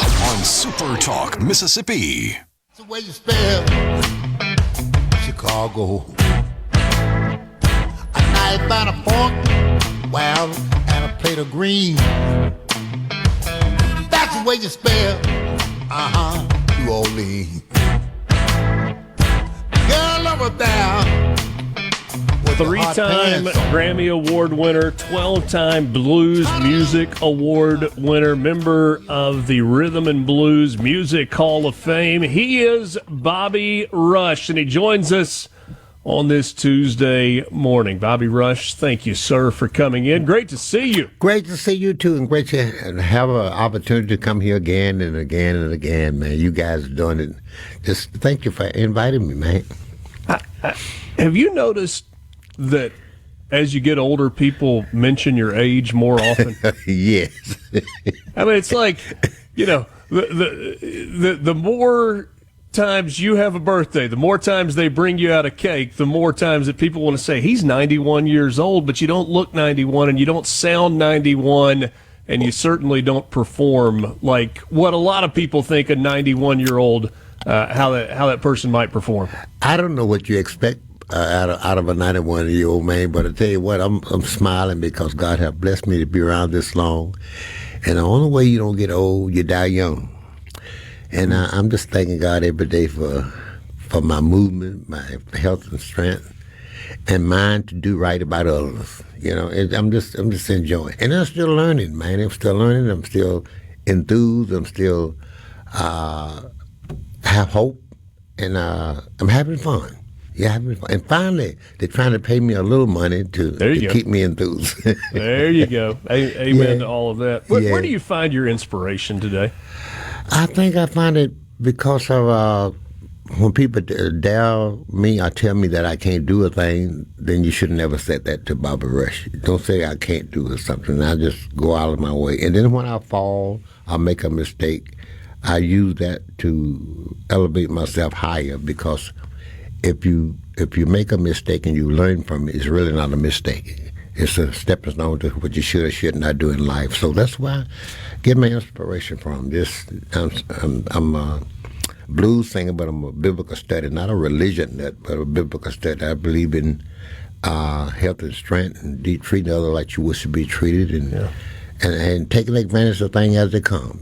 That's as they come. I missed a few things, made a few mistakes in my life, but if I had to do it all over again, I'd probably do the same thing because I did the best thing I could do at the time I did it. So that's kind of life inspiration. Yeah. What about music inspiration in terms of the way you write, the way you collaborate, the way you play? Where does that inspiration come from today, and has it changed over the years? No, he haven't changed for me, but the only thing have changed with that because now at my age and time, I bring a little noise in the business now. People know me more. I can speak some of the things I couldn't speak as a younger man.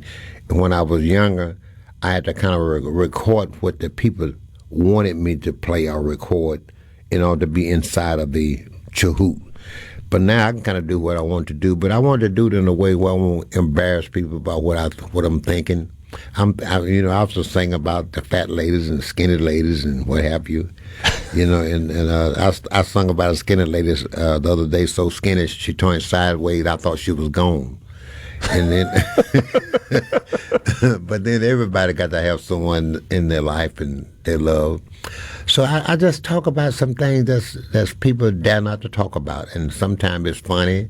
I talk about the garbage man run away with my woman. Nevertheless, when she gone, regardless of who she left with. But it do hurt when she leave with the garbage man, the mailman, or your best friend.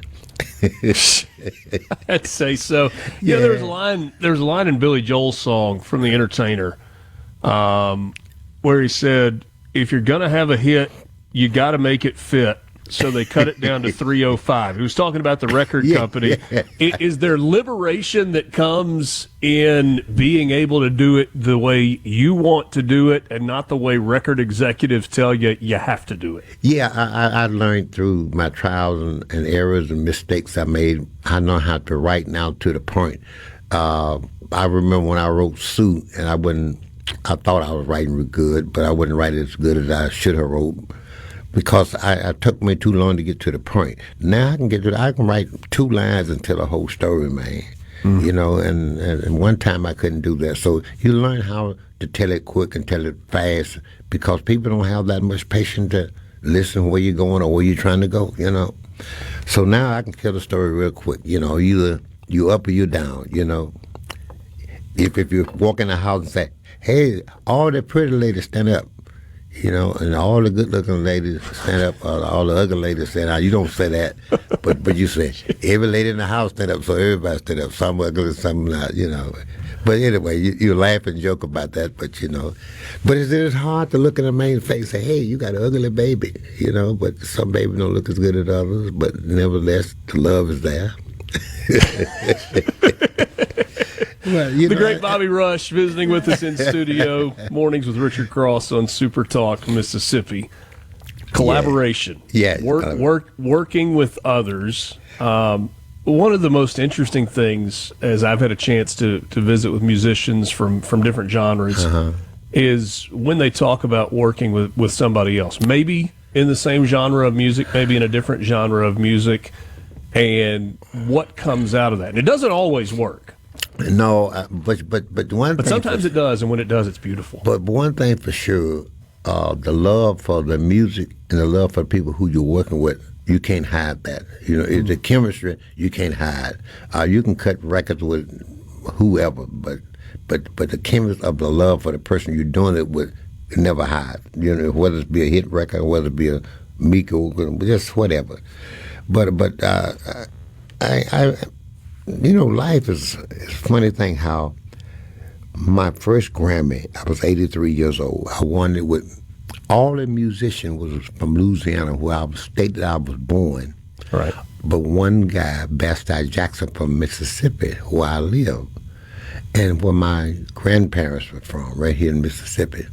But then again, what I'm trying to say to you is that 2 years ago, I started collaborating with Kenny Wayne Shepherd, who I got a new record out with now.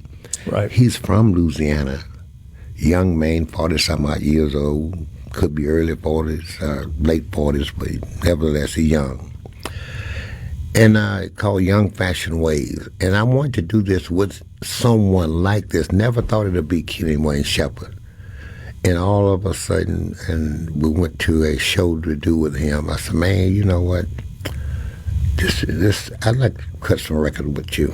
He said, I'd like to cut a record with you. I've been wanting to talk about that for years. He'd been wanting to talk to me about that, not knowing that I was being arrested in it. I wanted to talk to him about it, not knowing he was being arrested in it. And it just automatically happened. So now we got this new record out, Young Fashion Ways. Cut 10 songs, and everybody's raving about it. The reviews is good, and we getting ready to go on a 90-day tour with it across the country, overseas, and Germany and England and what have you, and in the U.S. And we're going to see what happens. We're going to tweak it until we get it where the people will love it and like it, and hopefully that we're not talking about doing it again, but if it happened right, quite naturally, we both hadn't talked about it. We both businessmen. We won't let anything go away that should be repeated again. Mm-hmm. You know? So when you work with somebody that you haven't worked with before, and you said you didn't know he wanted to work with you, he didn't know you might want to work with him, and your minds come together, in terms of the content, writing, producing, playing together, how does that come together? It didn't come together. I had been writing for many, many years, and he had nothing to do with the writing. Okay. He had me. So these are all your songs. All my songs. Because now he added a lot to the pie. He brought something to the table because I wanted this young man to put his input on what I had laid down. So listen, just let me sit with my guitar. Let me play the harmonica. Let me just sing the song. And see, do you like it? And he just fell out on the floor for it. He's a man. And God, and he had a lot of. Is that when the magic starts? That's when the magic starts. Okay, so you've shared the song, you've shared the concept, the idea. Yeah. Now you work together. We work together. Now we work together. Well, not in the writing. I wrote this solo, right. But he added so much to what I was doing because I write in my way of writing. And I want him to have his input, and he did, brought a lot to the table. I had 3 or 4 songs that I had written and wrote and recorded in the past, but I didn't let him know that intentionally because I wanted him to put his input on because I didn't want to go back and listen to the record been recorded. He may try to record something like have some inputs of things that I did in the record before. I didn't want him to know about that. I just want him to come raw with it like it was a brand new record, put his thing on it, and I did what I wanted to do with that, and he came with it, man. The tune I'm talking about is called Uncle Esau. The song went, Uncle Esau went to town riding a billy goat and leading the hound. The hound barked, the billy goat jumped, threw Uncle Esau straddle a stump. I wanted him to put his input with that, and he did. He came with it, God. Let's take a quick time out. We'll continue the conversation. The great Bobby Rush, 3-time Grammy Award winner and going strong at 91 years young. This is Mornings with Richard Cross on Super Talk, Mississippi.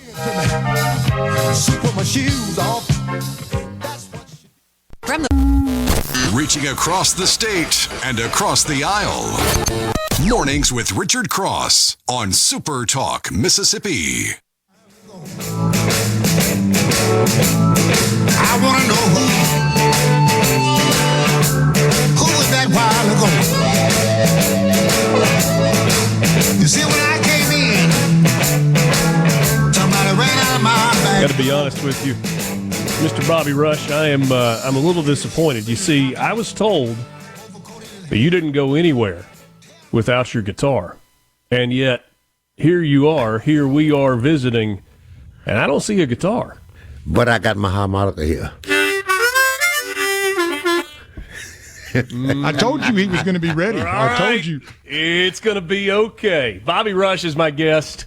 Mornings with Richard Cross, Super Talk, Mississippi. You've heard Bobby on Super Talk a number of times through the years. I'm going through these tour dates. Starts April 25th. Yeah. Kind of in the Midwest. Yeah. And around about July, Norway. Finland, Germany, the Netherlands, the United Kingdom, England, Switzerland, France, Italy. Oh, there we go. Back to Indiana. Yeah. What an aggressive tour schedule as well. What is it like for you? It's one thing to play New Orleans. It's one thing to play Ground Zero in Clarksdale. Yeah. Something else to play in a foreign country. What's it like internationally, and how have you been received internationally? Well, because I've played most of these places many, many times. I've been going back and forwards over there since 1963. Myself in Muddy Waters for the first time in 1963. Since that time, I've had a board for a few years, and maybe 12, 15 years didn't go back and forward because I was so busy in the U.S. But for the last 20, 15 years, I've been back and forward. So I did a lot of tours with it. It's my first time doing it with Kenny Wayne Shepherd. Yeah. But it's not my first trip in that area, and I do well there, and I'm accepted well, and I'm so thankful that people accept me well. But now they're going to see me in a different kind of setting because with the band, the whole bit, because I've been there with my band. I've been there solo with me, just me and my guitar. They like equal. Now I'm going back with Kenny Wayne Shepherd as a duet. This is a different kind of situation, and just hoping they will love me as well as they love me with the other two ways I went.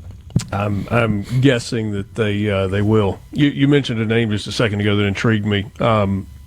When we rebranded this show, obviously Paul had been the host for a very long time, and yes, we had to pick out a song to start it off. And so at 6:06 every morning, you hear the beginning of "Manish Boy" by Muddy Waters. Yeah, an iconic start. You mentioned him a second ago. Tell me about your relationship. I met Muddy Waters in 1949. I met Howlin' Wolf about a year later, and I went to a birthday party with him when he was an old man. He was 27 years old. Went to his birthday party. And I forgot his birthday party. At 10:30, I went to his birthday party. He looked out the window and said, "Rush, you let me down. You forgot my birthday party." As I sure did, buddy. He said, "Come on around to the back." I went to the back. He said, "I got a lot of ladies in." There was a lot of ladies, but they were old ladies. They were like 27, 28 years old. One lady said, "I'm 31," and I sneaked out the back door because 31 years old, because I was 17, 18, you know. And Muddy Waters was 25, you know. And man, I think about those days now. Ooh, I wish I could go to Muddy Waters' birthday party now. And the girl was 31, 28. All those 27 and 31-year-olds now. Yeah, so that's how long I know Muddy Waters, and I looked up to Muddy Waters, Howlin' Wolf, B.B. King, and all of them, Lightning Hoppin', Jimmy Reed, and all the guys that was older than I, and I thought they was real old men when they was 28, 29 years old. But I learned so much from the guys, and I respect what they did and what they taught me, and I'm trying to make sure that I do what I do and do it well, so I can leave a legacy for young people coming on now. I want to talk more about that in just a second. Before we do, you've played so many venues, so many shows, so many countries through the years. Is there a show that stands out in your mind because of something that happened, because of the way the audience reacted, because of somebody got thrown out that wasn't supposed to be there? I mean, I'm sure you've seen just about everything. Yeah, I remember it was in Sumter, South Carolina. This has been 48 years ago. James Brown was headlining and Ray Charles was there, but they both had this ego trip about who going to headline. So they had this dressing room outside, and had the extension cord plugged in for your lights. So I said, well, he said, who going on next? I said, well, I'm going on next. So they was competing with each other, who going to be the star of the show, who going on last. And I said, I'm going on. So they had this plug, that light plugged in the dress, and somebody, I think James Brown unplugged it on Ray Charles. Ray Charles couldn't see anyway. Then why would unplug the light? He unplugged the light, and I couldn't see, and Ray Charles couldn't see, so I dressed in the dark. When I came on the stage, I had a white shoe on and a black shoe on. And everybody thought I was cool, man. They said, wow, look at this cool cat. And I looked down, I had to blow. You gotta own it. Oh, man. You gotta own it. Yeah, and I'm stuck with that now. I'm this dress thing. And they white shoe, black shoe, you know what I'm talking about, you know. The Rodney thing with the hairdo, that wasn't nothing new. I did that back in 1951. But anyway, those kind of things, I laugh about those kind of things. A lot of things happen, man. Something happened in the dressing room, man. You can't even talk about it, man. Well, I'm sure that's the case. Tell me a little bit more about Ray Charles. Wonderful guy, so entertaining. I looked at Ray Charles and I told him one time, he asked me, "What kind of song you like, Bobby Rush?" I said, "I like all kind of records, man. I really like the country and western." So he and I talked about what he liked in the country and western. I told him what song I liked. He said, "What you like, Bobby?" I said, "I like a song. You get the hook and I get the pole, babe. You get the hook and I get the pole. We go down to the crawdad hole. Hey, baby, man." Mm-hmm. And I love that song, you know. And then we talked about that. So I had this band in New York. I was like 20 years old. And I was there 5 days in this hotel, Drake's Hotel. And I was going to change my show up because I've been there 5 days. Ray Charles said, "Bobby Rush, don't change your show up. If people get tired of it, change town. Don't change your show up. When it's working, it's working." And I learned that. So from that time on, I got my show together. I never changed my show. I mean, add a song and take a song away. I never changed my show. If it worked, it worked, man. You said something a second ago about teaching young people. I was reading an interview that you did recently, I think with Rebecca Turner here at SuperTalk, and you talked about the responsibility that you feel to teach the blues to a younger generation. And it's interesting to me that you talked earlier about learning the blues from Muddy Waters and others when you were young, and now there's a responsibility to pass that on. Are you concerned about the future of the blues, or is it in good hands? Yeah, I'm concerned about it because I think the people's in the high rank and high position who have the ability to keep the blues and the knowledge of what the blues about from people, because the less you know about it, the less it's surface. And pretty soon, because they take all that kind of music out of the school, take it out of the hands of people, and people just don't know about it. If it wasn't for the white guys who doing the blues now, what would the blues be? And you got young black men don't want to sing the blues because they think the blues is something less than something else. But that come from the radio station and the people who writes about it and talks about it only talks about the blues being good when the white guys doing it. So that means the black guys get the low end of the stick about the blues, and they don't want no parts of it because it don't take them into place. But the blues is the mother of all music, man. If you don't like the blues, you probably don't like your mama. I like that. When you see a talented young black musician, do you see that they are more drawn to hip hop than they are to the blues? Yeah, I think that because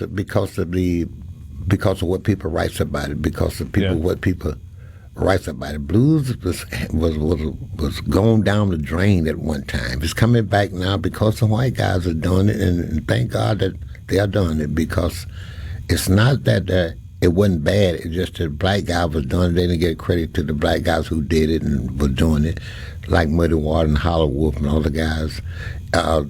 They dead and gone, but come on, they didn't make that much money with the blues, man. The blues wouldn't make any money, but now the blues is surfing to make a lot of money with the blues, man. And it's something to talk about. It's relevant, man, you know. Jazz Fest, May 3rd. You excited about that? Yes, yes.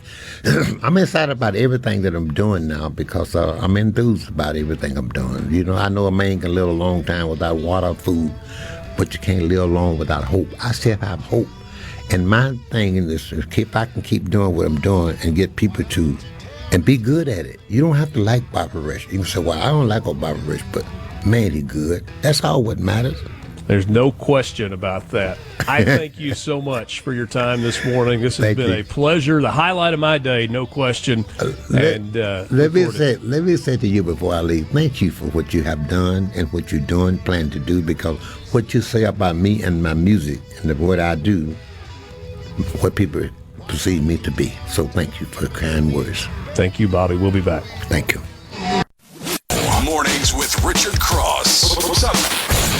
what y'all going? Super Talk, Mississippi. That's the way you spell Chicago.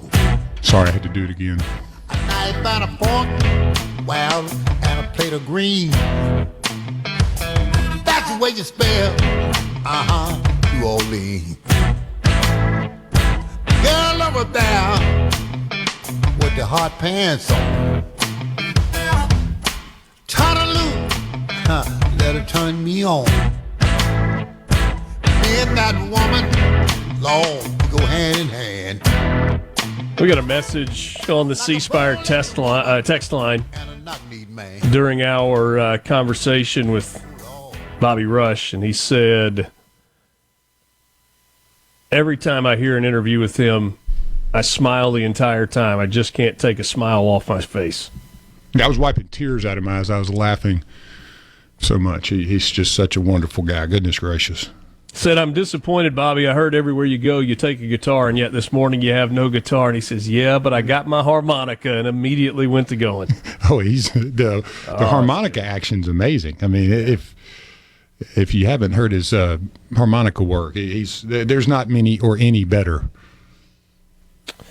Chad in Van Cleve says, Richard, I may have missed it, and I'm sure you know how much music is inspired by the blues, most all of it. I think blues music is alive and well. I hope so. Certainly hope so. Well, he does a lot. You can hear Bobby Rush say that he's got some concerns, though. Well, Buddy Slowick and I went over to St. Andrews about a year ago to a concert that there was Bobby Rush, Otha Turner's granddaughter and her husband, Alvin Youngblood Hart, and Luther Dickinson. And it was one amazing show. It was very intimate. But what Bobby is doing to teach the blues and collaborate. Luther from North Mississippi All-Stars was with that crew. Oh, it was amazing. Yeah, and you had Otha Turner, the original Otha Turner, his granddaughter. He made the flutes off of the bamboo and wood off of the land up there in North Mississippi that he grew. And she was playing the flute, wooden flute. And so the opening song for Gangs of New York, the movie, is Otha Turner's song. So you ought to go back and listen to it. It was the flute and amazing work. But that collaboration tells you how much Bobby Rush loves the blues, loves people, and loves collaborating with them and teaching. And that is the whole thing. It was music with commentary. And if you ever have an opportunity to have one of those intimate moments in a small setting where you can witness the power and gravitas to what that is, the teaching moments, the collaboration, the music, which is unparalleled, and the engaging the listener right there in front of them. I mean, there's nothing like it. And every time I see him, I'm like the listener who said, I just can't quit smiling. I mean, he's a hero of mine. Not just because he's a great musician, but he's an amazing man. And it just moves you to see him, to talk to him, to be around him. There's a weight to that. And we don't want to take that for granted. That's what I'm saying. There's a weight and energy to that you don't ever take for granted if you have an opportunity to see him. Don't. I promise you're not going to be disappointed. Rocky and Mark said Bobby visited Parchman a few months ago. Great guy. Impressed that he was never a drinker. Okay. Be careful when you're out on the road all the time. You don't make it to 91. Easy feet. Well, unless you're Keith Richards or Mick Jagger. Yeah. Different genetic makeup there, I think. Like I said, I heard King B for the first time, and I fell in love with it. Never heard of, this was the one I was talking about earlier where I said I've never heard a Bobby Rush song or interview where I didn't smile the whole time. What a way to start a day. I was kind of pulling up the Bobby Rush Essentials list on Apple Music during the break. And, I mean, even the names of the songs. I Ain't Studding You. Chicken Heads. Oh, I've got all of them, yeah. Hoochie Man. Night Fishing. Big Fat Woman. Listen to that one. That is quite the story that he's telling there. Booga-Bear. Porcupine Meat. And so many others. That was fun. I really, really appreciate Bobby Rush taking the time to come in studio and visit with us this morning. Lest we be accused of not talking about politics, here we go. You know, one of the themes that has existed with the party that finished in second place in the recent presidential election cycle has been the inability to find its voice, the inability to find a consistent message, the inability to find leadership, and the inability to find ideas that connect with the American public. Is the Democrat Party finding its voice? On Sunday morning, Senator Chuck Schumer, old Chucky, he was on Meet the Press, and he says that the Democrats have a plan. Take a listen.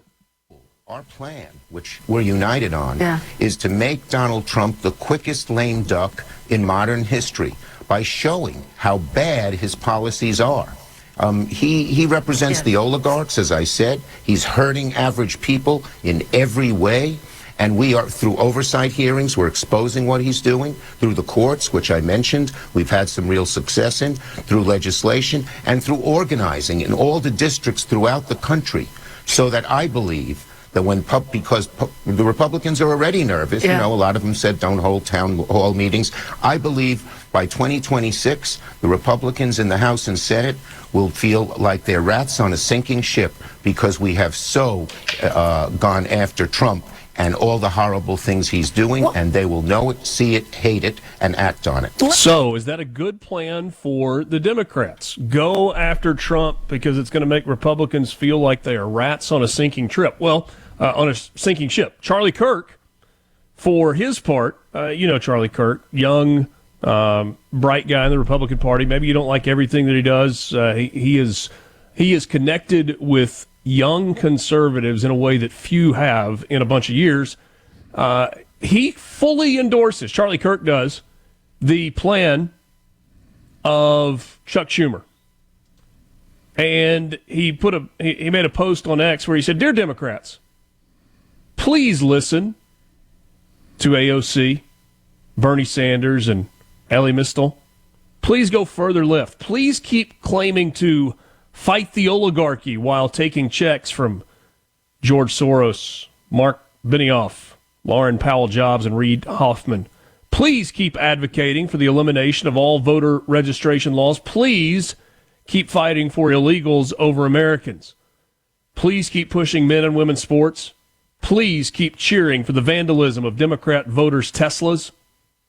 Please keep pushing the same policies that led to a net loss of 268,000 California residents, 93,000 Illinois residents, and 179,000 New York residents in 2023 alone.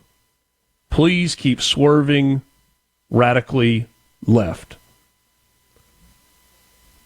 What's new? That's what Charlie Kirk says. And then you take what Chuck Schumer said, you take what Charlie Kirk said there, and I don't know if there's been enough conversation about 2030. Right, we're in 2025, so that's 5 years away. We got, a congressional election cycle in a year and a half, and then 2 years later we'll have another presidential election cycle, and then we'll come to another congressional election cycle. But for the presidential cycle, the map is going to look different. Why is that? Well, because of some of what Charlie Kirk was saying a second ago about those policies. Please keep pushing to the left. People are leaving Minnesota, leaving California, leaving Wisconsin, leaving Illinois, leaving New York, leaving Pennsylvania. You know where they're moving? To red states. Red states like Arizona, Texas, Florida, and North Carolina. The projected 2030 congressional reapportionment. Minnesota is expected to lose a representative. California is expected to lose at least 4 representatives. 1 going away in Wisconsin, 1 going away in Illinois, 2 in New York, and 1 in Pennsylvania. Why does that matter? Because we're talking about the Electoral College. A net loss of 10 Electoral College votes in Minnesota, California, Wisconsin, Illinois, New York, and Pennsylvania projected with a net gain of 10 in 4 red states: Arizona, Texas, Florida, and North Carolina. So when you talk about the race to 270 in a presidential election, remember all of those paths that we were looking at back in October and November? Here's the path for Kamala Harris. Here's the path for Donald Trump. We didn't know at that point that Donald Trump was going to sweep all of the swing states, that was going to end up with a majority of the popular vote, and was going to operate with a mandate from the American people. We were looking at narrow pathways to winning.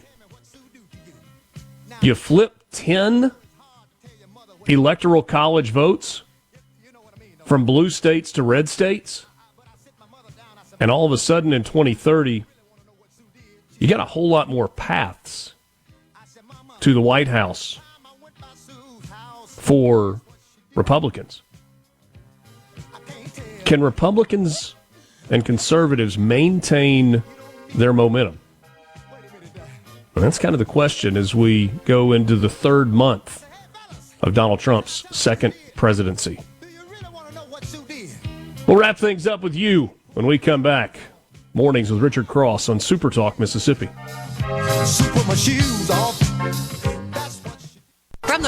Grab another cup of coffee and start your day right. Mornings with Richard Cross here on SuperTalk Mississippi. Hey, baby, girl, you got me so confused. Hey, baby, girl, you got me so confused. Why don't you tell me, baby? Lots of conversations about the Signal app and the security of that communication piece. Maybe it's more secure when you don't invite somebody to be part of your Signal group that's not supposed to be there. Tom Cotton on Fox and Friends this morning said the Biden administration authorized Signal as a means of communication that was consistent with presidential record-keeping requirements for its administration, and that continued into the Trump administration. We'll have more on that story as we go through the week. Don't think that one is going away. And I would say the biggest piece of this is the future of Mike Waltz and whether or not he, in his role as National Security Advisor, will be safe in that spot. Because you got a lot of people saying, hey, you violate national security protocols. And we don't even know if he actually violated protocol other than made a huge mistake.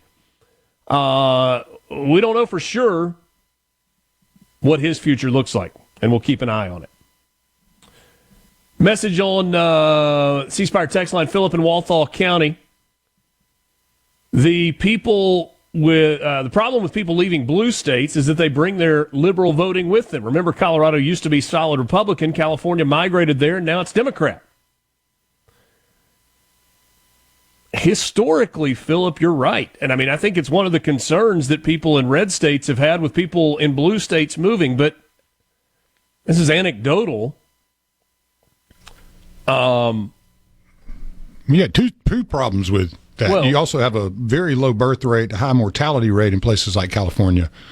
Sure. So, they're not putting out new people. They're having to bring them in from other countries.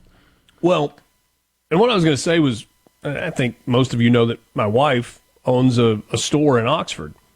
And I'm in there from time to time, and I'm always interested to visit with people who aren't from here, who come from other states. And maybe they're visiting Oxford because they've got kids in school, or maybe they've moved to Oxford. And I try not to bring politics into Jane's store. That feels like not a great business plan. But sometimes conversations take you in a direction you didn't necessarily expect to go. And again, this is anecdotal. This is not across the board. But a lot of the people that are leaving those states are not people who are taking their liberal voting habits with them. They are leaving because they are sick and tired of some of the liberal policies that are in those states, and they are going to places that are more conservative or that are less economically restrictive, that don't have, a state income tax. And you hope that's the case. Mike in Columbus says it's happening now, I've heard. It is, Mike, but so much of what people say about Texas, the state of, is based on what's happening in Austin, the state capital.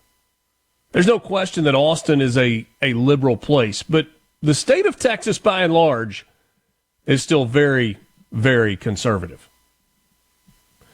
The 10 worst cities in the United States for seasonal allergies. It is that time of year. There is a yellow film everywhere you look. You're sneezing, you're stuffed up. Maybe you've started some sort of daily allergy medicine, or you're using the steroid nose spray just to try and keep yourself going, hoping that you can avoid one of those seasonal colds. Probably not going to be surprised that the 10 worst cities for seasonal allergies are in the South and the Midwest. Number 10 on the list, Greensboro, North Carolina. Number 9, Greenville, South Carolina. Number 8, Richmond, Virginia. 7, Raleigh, North Carolina. Number 6, Little Rock, Arkansas. Number 5, Memphis. Number 4, Tulsa. Number 3, Oklahoma City. Number 2, the Big Easy, New Orleans. And the number 1 worst city in the United States for seasonal allergies, the 3-time reigning champion, Wichita, Kansas, topped the list again this year as the worst city for allergy sufferers in the United States, according to this report. Had worse than average tree and grass pollen, worse than average allergy medication usage, and worse than average board-certified allergists and immunologists to help treat those with allergies. Third consecutive year that Wichita earned the number 1 spot. I will tell you, if you suffer from seasonal allergies, this is an endorsement, but it's not a paid endorsement. I did for a long time, and it kind of turned into chronic sinus infections year after year, and I had to find relief. Dr. Wynn Walcott has changed my life. Now, I'm not as good as I should be in terms of like regular allergy shots because life gets in the way. They do help. Just like daily medicine and kind of having a treatment plan in place, man, I am keeping my fingers crossed, but so far, so good in the early part of allergy season. Thank you for being with us. Mornings with Richard Cross. Hopefully, we had a little something for all of you this morning. Some news, some politics, some local Mississippi, some music, yes, a little bit of sports, some lottery, and we'll do it all over again tomorrow morning, starting just after 6 a.m. For Lance, I'm Richard. This has been Mornings with Richard Cross on SuperTalk Mississippi. Have a great Tuesday. A SuperTalk Mississippi media production.